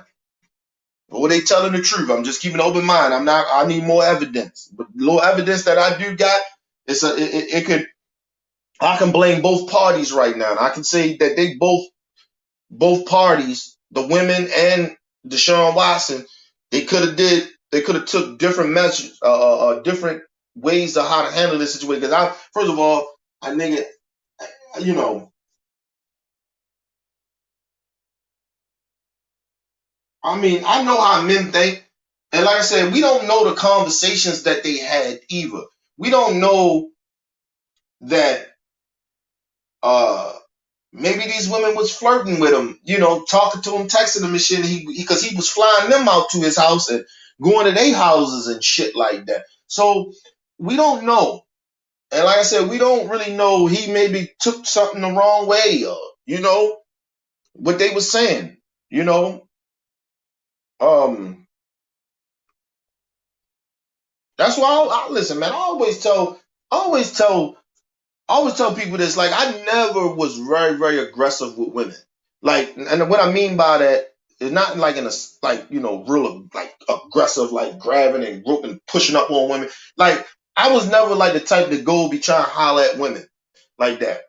I rather for a woman to holler at me so I know. And a little part of it could be a little bit of my insecurities at the time. Because I ain't have a lot of girlfriends and shit like that. You know what I'm saying? Women wasn't checking for me like that when I was young and shit like that. You know what I mean? That's when I got older. I guess my features came in and I started looking better or something. I don't know. But um, because you can not be that attractive as a kid, but once you get a little older, you can start your looks start looking like something. But anyway, but I was never very like I would never really like push up on girls like that. Like, I never would chase women like that. Like, usually women holler at me. You get what I'm saying? So, like, my wife hollered at me, nigga. I didn't holler at her. Like, you know what I'm saying? Like, my last before my wife, a lot of girls before her. Like, I never really pushed up on a lot of women like that. I know I've been in situations where I know where a girl was flirting with me so much that I knew she wanted to fuck. I'm most likely a good judge of character. Even back then, a little bit that I know that we got together, drinking, whatever we doing, we gonna go back and we gonna fuck. I mean, that's usually how it would be. You know what I mean? So, I mean, I kind of knew the signals, and things was a little different back then too. So, but I usually women hollered at me. Any of the girlfriends like was like my main girlfriends that I had that was girlfriends of mine. Like, you fuck with one night stands and you fuck some chicks here and there. You just fuck them and you probably fucking with other chicks and shit. Like, you just cheating on chicks. I mean, you know. I usually I maybe probably hollered at them, or I probably didn't have to.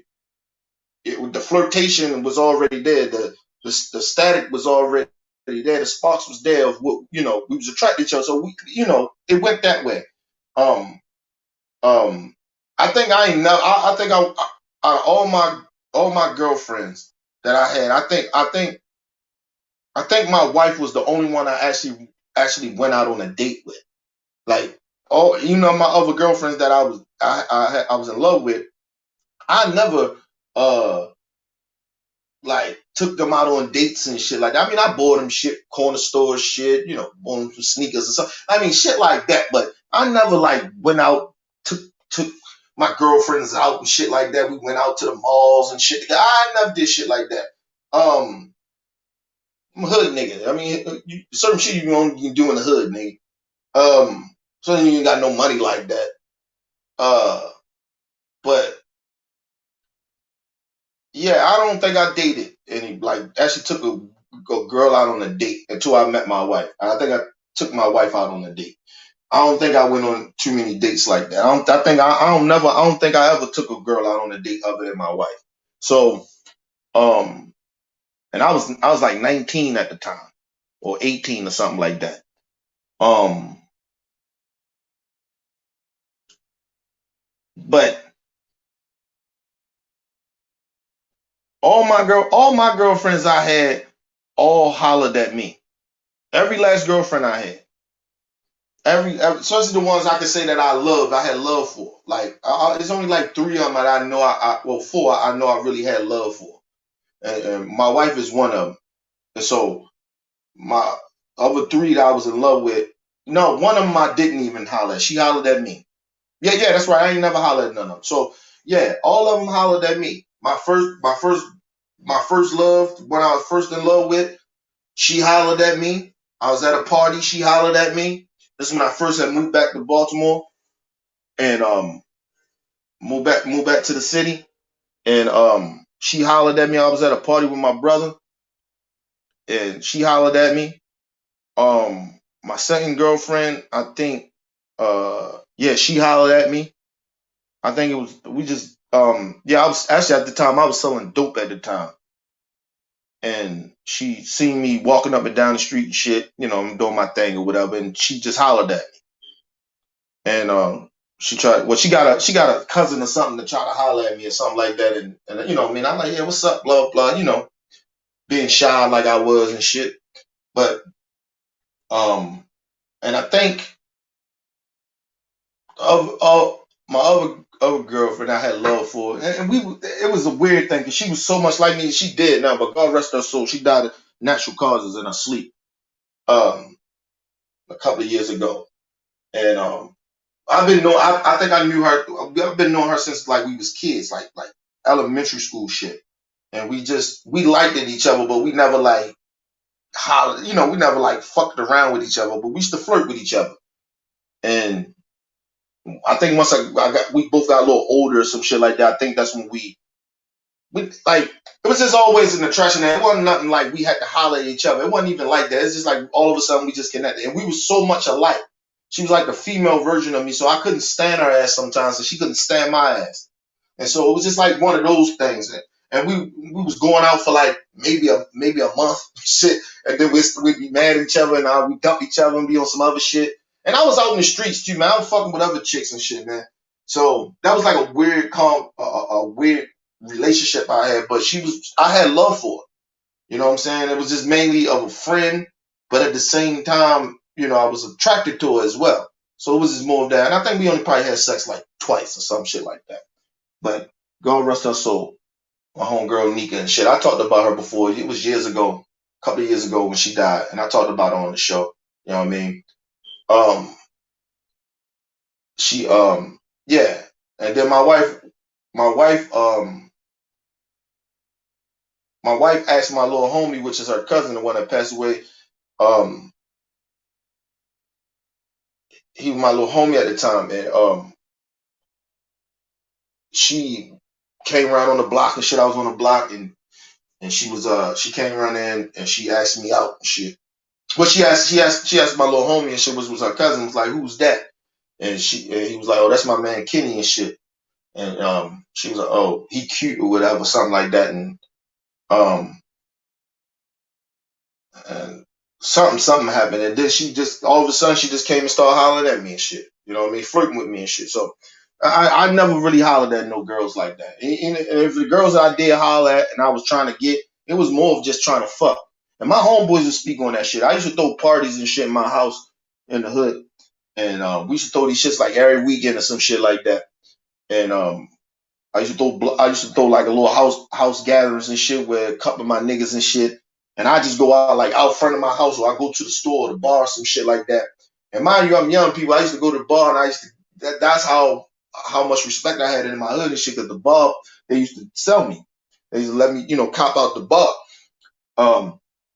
And so I went there, and we got and plus my man Marlon at the time. My man Marlon was older too. He was a little older than I was, so you know when I started throwing the little parties a little later, um, my man Marlon was like 21 or something at the time. He was older than us, and he used to cop for us. So I used to always get this nigga. He wasn't good with the ladies and shit, but I used to have this nigga. He was my man, but I used to mainly get his ass because he could cop at the bar. I used to try to get him some pussy, but this nigga was just every woman he would talk to, this nigga always want to fall. He like a sucker for love ass nigga, want to fall in love. Shit. What can I do? Can I buy you something? No, nigga, she just came to fuck tonight. She just came to smoke and drink. Let's get the pussy. But that's my man. You know what I'm saying? Um, but and I used to go to the bar, and I would just walk down the street. And I see some chicks and shit, and I holler at them. I say, hey, look, we throwing a party at the crib and shit. We gonna smoke and drink. And a lot of, let's I said, we from the hood. So a lot of the girls knew what was going to happen. Like it was nothing to explain. Like ain't no fucking. Now don't get me wrong. Now we had a couple of chicks that was like they ain't trying to fuck and they weren't trying to do nothing. They was ready to go, and we let them go. And no niggas in there sexually harassing them. It was some niggas. Sometimes niggas they get a little too aggressive and shit like that. But nobody got raped or no shit like that. It wasn't no shit like that. And I would check niggas. Hey man, come on man. Hey, fuck what y'all doing? Don't do that. You know what I mean? So, you know, yeah, man. You know, my whole point is that, you know, it's almost good to have that status of what they have of women, coming at them. That's why it's like it's very hard for me to think to really think that these dudes are out here, especially these black entertainers and athletes, of raping these women or sexually assaulting them in that way, because it's like, yo, they're too famous. They got too much money. They don't need to do none of that shit. And I'm not saying it doesn't happen. I'm just saying it's very, very rare. Very, very rare. So, you know, I don't know, people. Like I said, we'll see what happened, and the times that's coming. As far as the story with this brother, Sean Watson, we'll see what goes on. I'll keep y'all updated on that shit, and we'll chop it up. But yeah, man, R.I.P. to DMX, man, one of the greats. You know what I'm saying? At least he at least top 20. You know what I mean? I think if his career didn't go the way it did with all the drugs and shit involved and all the criminal activities he got into, getting locked up and shit. Because he never really got locked up for anything violent, really, when he became an entertainer. He just got really locked up a lot of times for driving drunk, not paying his taxes, pretending he was a police officer and shit like that. You know what I'm saying? Like it wasn't nothing violent. Like that's why I didn't understand why niggas was hating on him so much. Like he was he was he had a drug problem, and it derailed his career a lot. But I just didn't. I just don't understand. Like I just don't understand, man. I don't get why people do that. There's certain people that deserve to be talked bad about when they die. You get what I'm saying? Because they just horrible people. But DMX wasn't a horrible dude, man. You know what I'm saying? He wasn't. Even when he was getting arrested, he wasn't really hurting nobody. He was mainly hurting himself. And we all knew a lot of the shit that he was getting involved in is because the nigga was high. He was on drugs. You know what I'm saying? He had an addiction problem. He had an addiction. So, R.I.P. to X. Like I said, if he wasn't on that shit like that, and he put out a couple more albums, he'd at least be top 10. We even could be mentioning him in the top 5. But because I think he a way more better. I don't know if I can say this, but I believe he could have been better than Jay. Just my opinion. Just like I think Biggie could have been great if he was alive. But like I said, you can just see Pac personality of who he was and his work ethic of how he was when it came to the music and who he wanted to be. Like Pac thought about people being like remembered in a way, right? So Pac was just a different dude. And so Pac was in them studios making music. And it's the same thing with X. He made great music, dude. He had albums. Like he the only nigga I know that dropped the first nigga that dropped 2 albums in a year. And I think it was like in a 6-month span. And both of them went platinum. And both of them sold millions. I believe like his first shit was hard, but his second one was harder. And that's very rare because usually that second album of certain rappers and shit, or even people that's in the music industry, usually their second album usually don't be that good. Like it be like this, they call it a sophomore slump. The albums don't usually be that great. You know what I'm saying? So, that was the weird thing about DMX.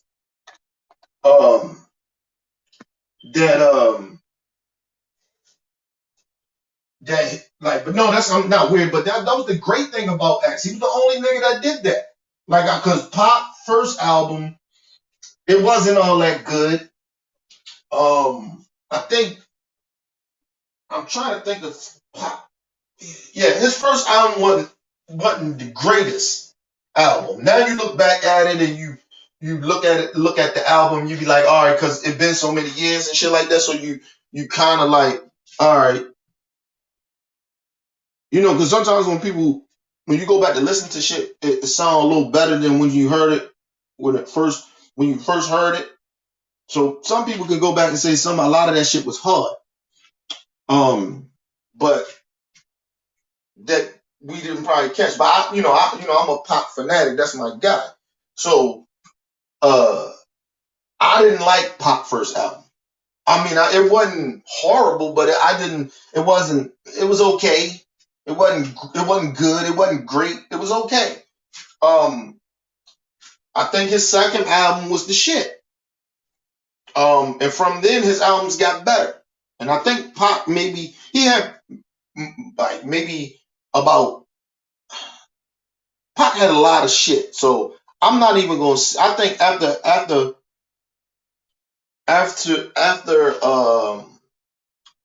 let me see, after Machiavelli, I think after that he maybe had like one more album that I would consider an album. I think that's maybe the album he had with the Outlaws. So, and I don't even know if you can consider that a Pac album. That was more of an outlaw, Tupac and the Outlaws. So maybe after Machiavelli, a lot of Pac shit was just, you know, shit that people ain't never heard. Like nobody never really put a real full Tupac album together. I think other than maybe Eminem did that one album, and that wasn't all that good. I don't think Eminem should have been even a part of that, my opinion. As far as producing that, what I mean, I ain't saying he couldn't feature on it, but he shouldn't have been the main producer of that shit. I didn't like that. But it was okay. It wasn't. It was like his first album. It was okay, and I think his first album was better than that shit that the Eminem produced, a pop album. Um, but nobody did what X did. It's very rare, especially rappers. It's very, very, very rare that your first and second album is the shit. Oh, I'm sorry. Don't get me wrong. But he did it in 6 months. But Biggie did it. Biggie's first album was good. Now his second album was great. I mean, his first album was it's a classic. I didn't say it was good. It was a classic. Like so, all right. Biggie was kind of that guy that did it to me first. Um, but it still wasn't what DMX did. DMX did fucking his first album, and then he did Blood in My Blood, and that album like 6 months later. Like that shit was like unheard of doing. I mean, if you want to consider Pop with the double album shit and Biggie with the double album, you can say that. But I'm talking about he didn't make it a double album. He made one album and then he made another one, and then both of them bitches was fire. You know what I mean? I think the first one was fire, and then the second one just took his status to a whole nother fucking level. And so, X was just that dude, man. You know, he just had his demons. You know what I mean? He couldn't shake that. He couldn't shake. I always tell people he couldn't shake that pain, man. He couldn't shake what his mom did to him, all that shit. Like I said, we don't know what happened to totally, exactly, emotionally, how that shit destroyed him in the inside. Because a lot of times people don't understand your behavior as an adult usually is how you was being raised. You get what I'm saying? You wind up being how you was being raised. You get what I'm saying? You can learn how to fix certain shit and get better and be a better person, but if you're too far gone a little bit, like, and I believe that's probably what happened to X. He was too far gone. Like, it was no way that they was gonna get him to not do drugs ever again. Like, my opinion, I just think that he was one of those guys that was just in so much pain, and you know, the drug and the pain mixed together had more of a hold over him than you know, you know, than just wanting to be sober. Like I said, sometimes, believe it or not, some people can't be sober from so much pain. You get what I mean?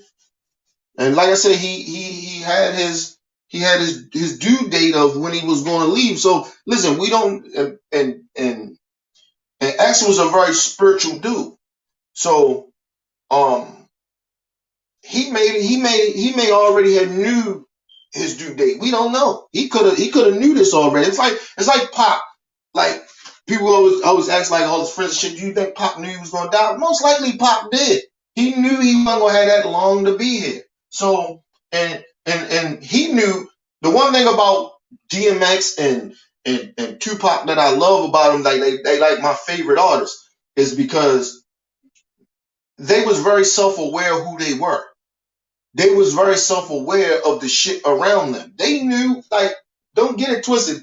As high, a lot of times, X was wild. He knew what the fuck was going on around him. Believe you me. Because I know he spent plenty of times, a lot of times by himself, sorting shit out. All you gotta do is listen to his music. His music tell you exactly what type of kind of person he really was. Even when you watch the interviews, you can get some shit out of the interviews that you see. But if you listen to his music, you can really tell how intelligent he was and how self-aware he was about himself and about his reality of what's going on. So he could have knew his due date.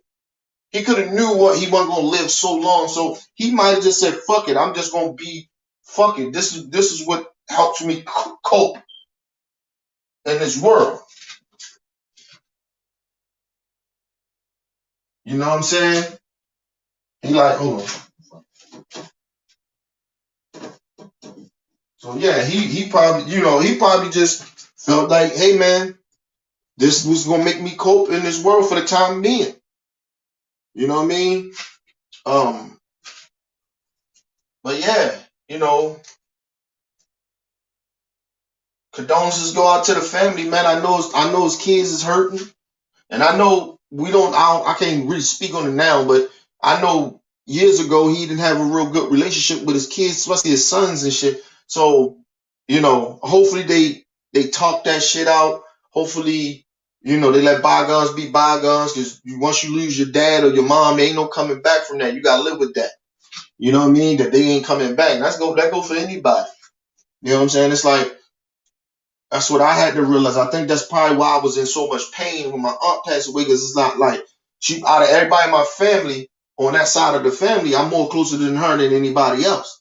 So, I could call anytime, and if I'm feeling a certain type of way emotionally, I'm in a space that I need to talk to family. I need some love. Like, you know what I mean? I could call her and she'll pick the motherfucker up. Or if she don't pick it up right away when I call, she hit me right back.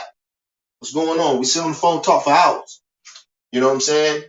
Um, yeah, and I now I don't have that. I can't do that. You know what I'm saying? Um, it's weird, man. It's a weird space to be in mentally when you're dealing with grief and you're dealing with people that you respect and have love for. See, that's another thing.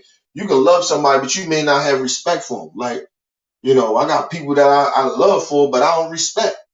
You know what I'm saying? So, yeah. So, like I said, man, hopefully his kids and I know his ex-wife, she had a great spirit and a great heart. I know her ex, he hurt her pretty bad, emotionally and shit like that. Um, but I think they by them being best friends before, that love, that friendship don't go away. So her and ex was always, they weren't always on the same page, but they was there. So I think that the relationship was there with them before he passed. And she's a good person too. I watch her do interviews and shit like that, and she talk about how X be, but she praises him too. You know what I mean? It ain't all bad about him. He just got demons, and his demons take over. And but he did a lot of fucked up shit, and she kept it 100. You know what I mean? Because everybody ain't good. And everybody ain't just bad either. I mean, some people just fucking evil. But, it's very rare I can say very rare. You got a lot of people that just evil inside. So I just hope his kids and shit understand that they ain't gonna see their father no more. Hopefully he did some amending, going around talking to his kid, getting to know his kids. I don't know. Like I said, I try not to focus so much on that shit like that. Like a lot of people, be doing and shit. Focus on that man personal life and shit like that. Especially when it comes to his kids and shit. Um, but I know he had demons, man. I know, people didn't realize that, it was his home, it was his OG at the age of 14 gave him some Sherm. And if you know what Sherm is, that shit is like, weed mixed with cocaine, nigga. And so that shit ain't,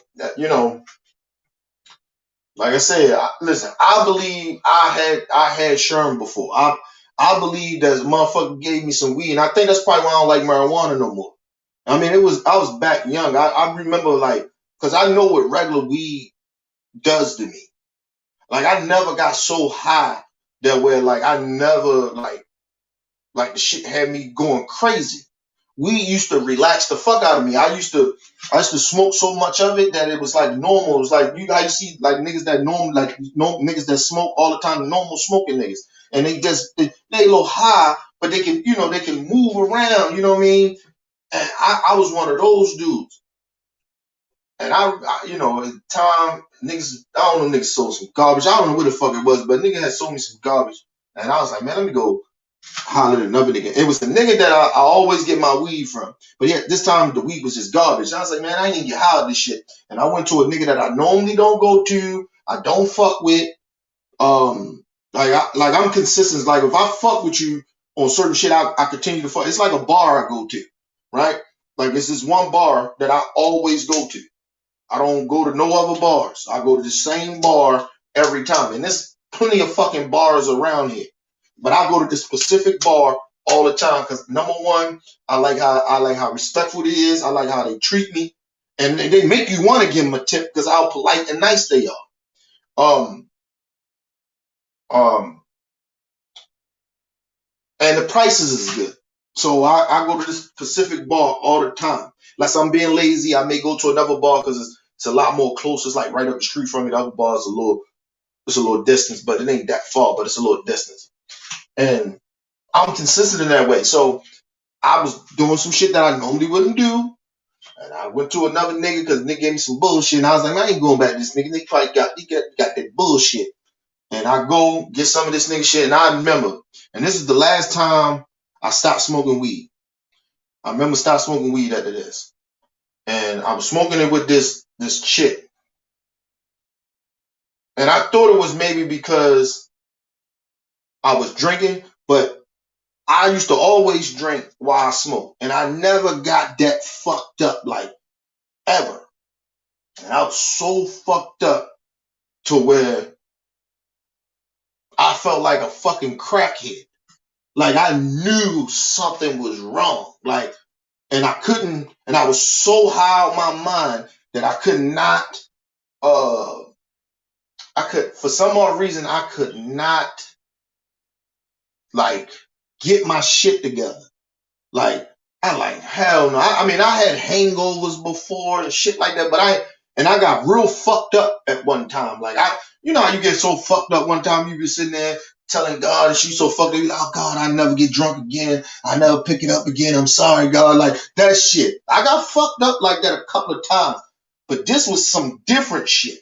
This was some shit that I was moving like a zombie. Like I was all outside and like, cause usually when I smoke and I drink and shit, I'm not like moving around. I'm not moving, going places to places and shit like that. I'm usually sitting in one spot, and if I'm leaving, I'm going to fuck home. You know what I mean? Or I'm getting high and I'm smoking weed or drinking. I'm drinking at my crib. You know what I'm saying? Or I'm at somebody else's crib that's family or friends of mine that where I can just pass the fuck out and I'm there. I'm good. You know what I'm saying? But um. Cause I ain't never stayed a night over no. I have never ever stayed a night over a woman's house ever. I rarely went to girls' houses and shit. Like the codes of the street tell you shit. People know that in the street. You don't be going to no chicks' houses and shit like that. They set you up. Anyway, but I just knew that I was fucked up. I did not know where the fuck why I was doing the shit I was doing. I could see me doing what I was doing, but I couldn't stop me from doing what I was doing. It was like somebody took over my body. It was crazy. I was working at this bar and I was bouncing. And while I was getting high, but while I was smoking this weed at and shit, with this chick or whatever, and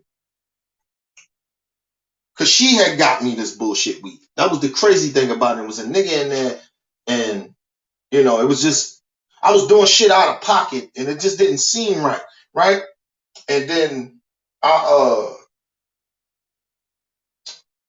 the fuck happened? I wound up going to my job, and motherfuckers was like, I remember I went to the job, and people that worked there at the job was like, "Hey man, you good, man? What's up, man? You fucked up or something?" I was like, "Yeah, man. I don't know what's going on with me." And he's like, "You need to go home." It's like, "Nah, blah blah blah and shit." And that was the day I stopped smoking weed. I was like, "Nah, I can't fuck with that shit no more." And believe it or not, even if I try to smoke the weed now and shit, that shit make me paranoid. And I think it's because I got anxiety real bad too, but it could be just what shit happened to me back in the day, stuff that where I'm so the shit. It don't make me like I haven't smoked the shit in so long, and I'm not a weed smoker anymore. So you smoking that shit ain't gonna sit with you right regardless. So it's like you a newcomer. It's like a motherfucker ain't never drank before. He gonna get that person gonna get real fucked up and drunk. You know what I'm saying? Hold on, people.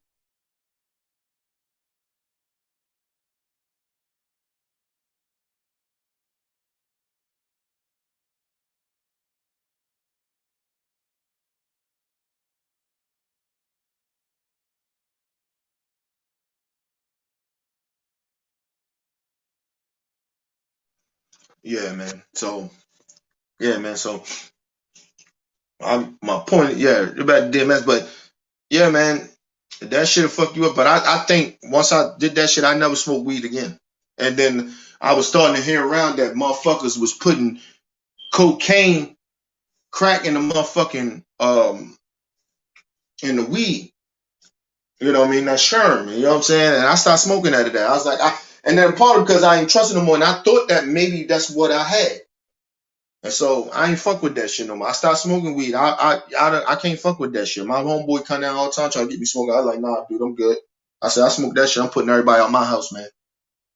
Um, I try to get it so I can sleep. Smoke that shit to sleep. Even some shit I got,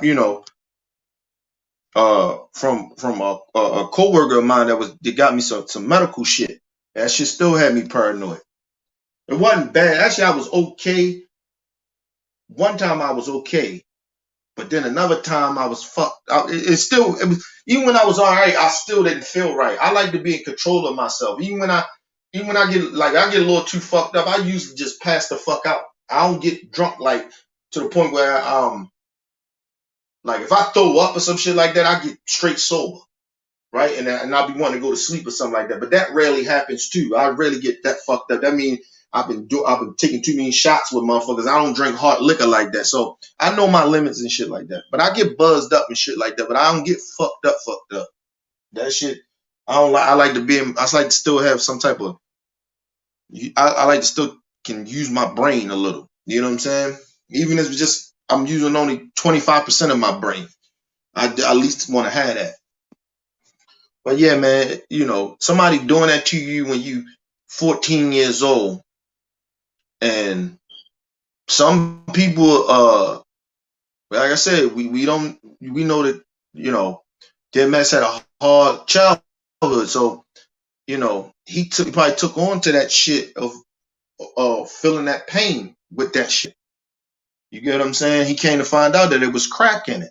And so that's when he started really smoking crack and shit. So, people, that's why I said people was all on the internet speaking down and bad about the brother and shit. Like, y'all don't know his pain, man. Like, it's easy for a motherfucker to sit there and call a motherfucker a crackhead and, talk down on that brother and don't know his pain. You know what I'm saying? And like I said, it wasn't like he was a bad brother and shit. It wasn't like when he was getting arrested as an adult and shit, he was just some violent shit. He was getting arrested because he was high all the fucking time and doing stupid shit. But he wasn't doing no violent shit. He wasn't hurting people. And so he was a good brother, man. People that lost their humanity, man. That's the only thing I don't like about this era. And it ain't just the kids, man. It's grown ass adults all on the internet. That shit crazy, man. Anyway, man. R.I.P. to DMX, man. We lost a great.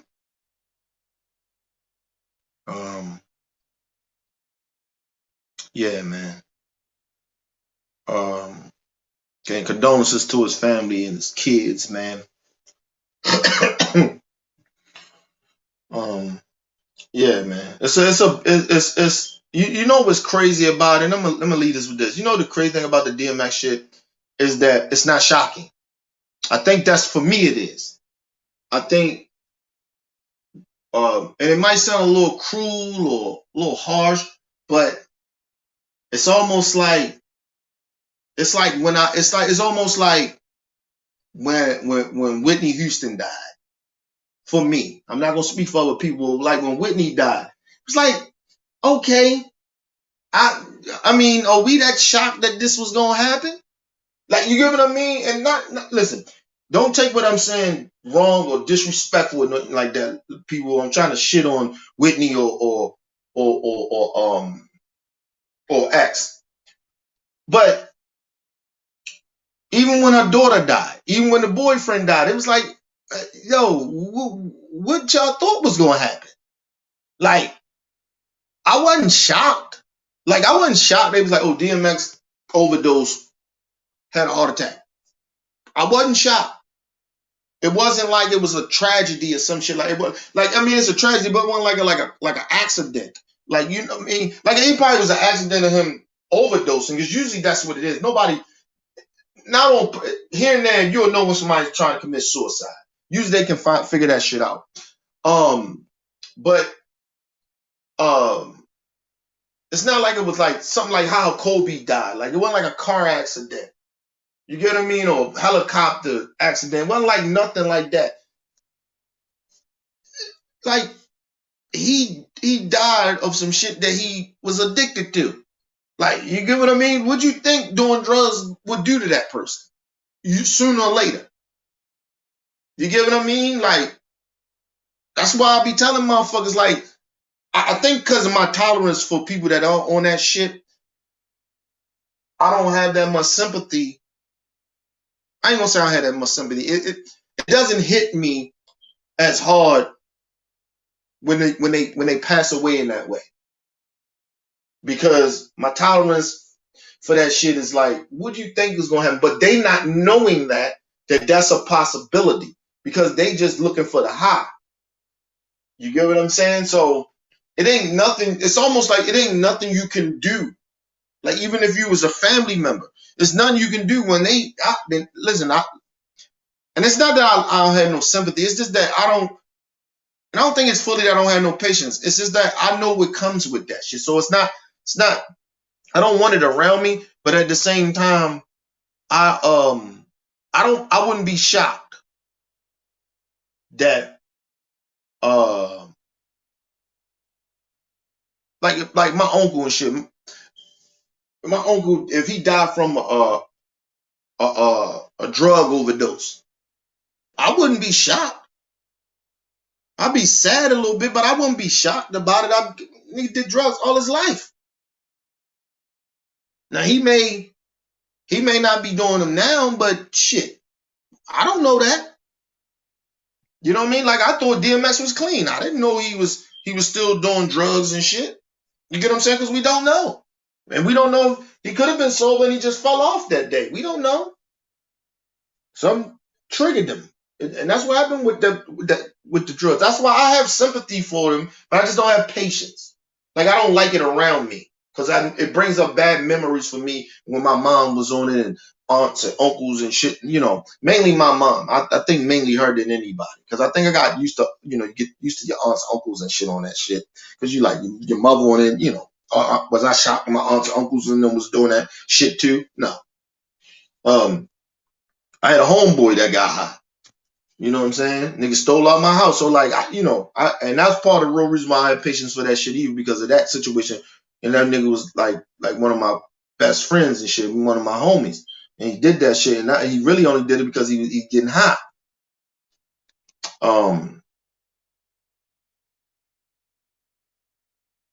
But yeah, man. I wasn't shocked. I just was like, dang, really? Fuck, we lost another great, and that's how I felt.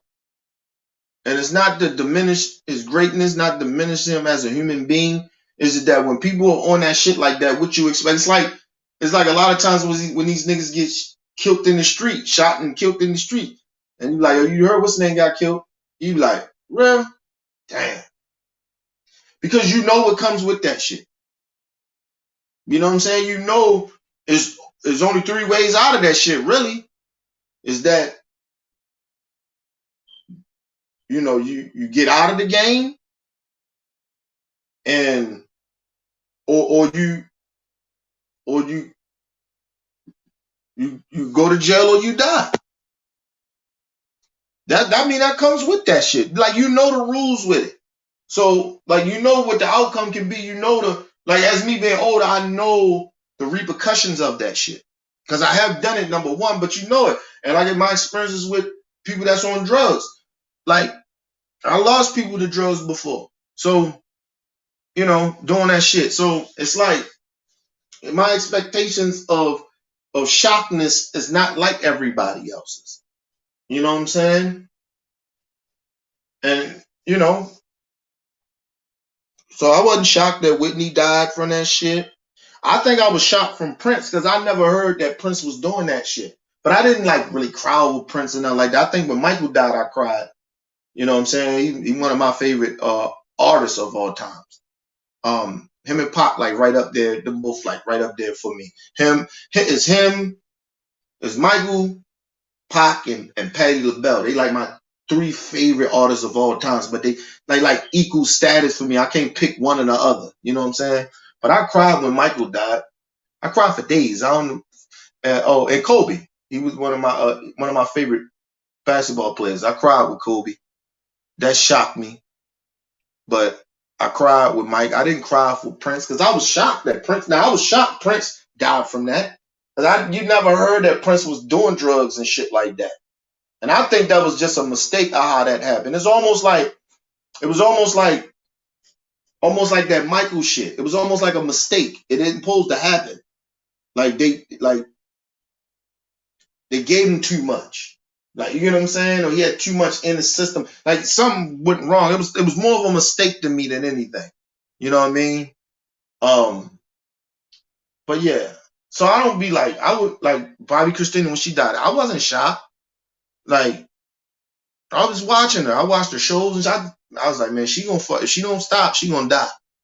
That always ran through my mind. I thought she was getting that shit together when she got with Tyler Perry. Tyler Perry got her on the shows, and he was trying to look out for her and shit. And but like I said, you can't stop people. Like, you only can suggest and do an intervention maybe once or twice to try to get them to stop. But you can't make a motherfucker stop getting high. That's just, they gotta want to do that shit for themselves. It's like with any addict. Now, listen, people, you know how hard it is for motherfuckers to stop eating sugar? We addicted. A lot of us addicted to sugar, nigga. You take sugar out our diet, nigga. See what happens. You gonna be the most evil motherfucker in the world. I'm getting ready to go on my little I've been drinking too much beer, getting this little belly and shit. But I'm getting ready to go on my little fast and shit, nigga. But I ain't gonna be eating no sugar.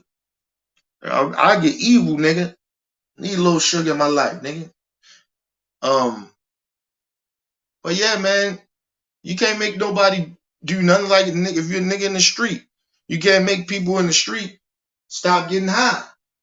I mean, stop getting high. You can't make people in the street stop doing street shit.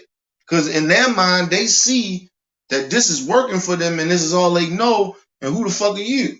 You get what I'm saying? That's how an addict is. Nigga, I'm alright. Fuck you. You don't know me. Like, you know what I'm saying? That's how they do. yeah, man, it's just one of those things that I wasn't shocked about. Um, I rarely get shocked when some of these young niggas entertainers be dying and having overdoses. I don't be shocked about that because I know a lot of them niggas is popping them perks, doing cocaine, and them perks is probably a little worse than the cocaine, nigga. But you know, and drinking that lean with it and shit. So I don't be shocked. A lot of shit don't shock me. You know what I'm saying? I think I was shocked that my aunt died from COVID, but you know, that's you know, but I don't know, man. I just think that people need to be a little bit more sensitive to these situations when it comes to these addicts of these people dying of these addicts dying of overdose, especially these celebrities. It ain't easy, man. It ain't easy to get off of that shit. And I got experience of that shit of, even my own issue of when I used to drink a little too much to try to hide my pain of my childhood. I used to drink a lot when my wife started getting. I used to drink like a motherfucker. I ain't never used to drink liquor like that. Even when I first started drinking like beer and shit, I drink me some beer, smoke me some weed, but here and there I drink a little liquor, shit. You know how niggas you share a bottle with a couple of niggas or something. But I rarely fuck with liquor like that. And I started to know, shit start getting worse in your life and shit. You start picking up that bottle, man. You start getting, especially when you start sitting in your own mind, you start getting depressed and you start picking up bad habits to block all the pain away. And I had a little issue with alcohol, like drinking liquor. I was depending on that shit to block my pain away. And then, I put down the bottle, like I put down the liquor bottle for a long ass time. I rarely like even now, even though I know I'm good at drinking that shit now, but I don't drink the shit. I don't like the taste now because I don't drink it like that. So it's very rare that I drink that shit. Y'all seen that one time? I think was it my last birthday, and when my wife took the shot, y'all see how that shit? I don't be. You think I'll be just should be funny or I'll be making you laugh, people laughing? That nigga down, that shit it go down wrong, nigga. I don't look. It's the taste, nigga. That shit is horrible to me, man. So it's like I said, man. It ain't easy for people to not being addicted to this shit. But I appreciate y'all rocking with me tonight, man. We gonna my phone get ready to die. We get ready to we already go live tomorrow. We're gonna be live tomorrow. I'm gonna do a couple of shows tomorrow. Get up early. Hopefully my PC be here. So the earlier, whenever my PC get here, that'd be when I start doing live. I go start going live. I gotta put this thing in, fix it all up, hook it up. Um, but we go live tomorrow. But man, RIP to DMX and condolences to the family. And I appreciate y'all rocking with me tonight, man. It's your boy Kenny, man. Peace and love to the world, people. Do you have an opinion? Do you want to be heard? Are you coming with real talk? Do you want to have an open and honest conversation? Opinions, but facts is where it's at. Ran by our man Kenny. Nothing's off the table. Sports, real life, politics, and everything in between. Join the most interactive channel. Real talk from real people, keeping it 100. Be heard. Don't let your voice go silent.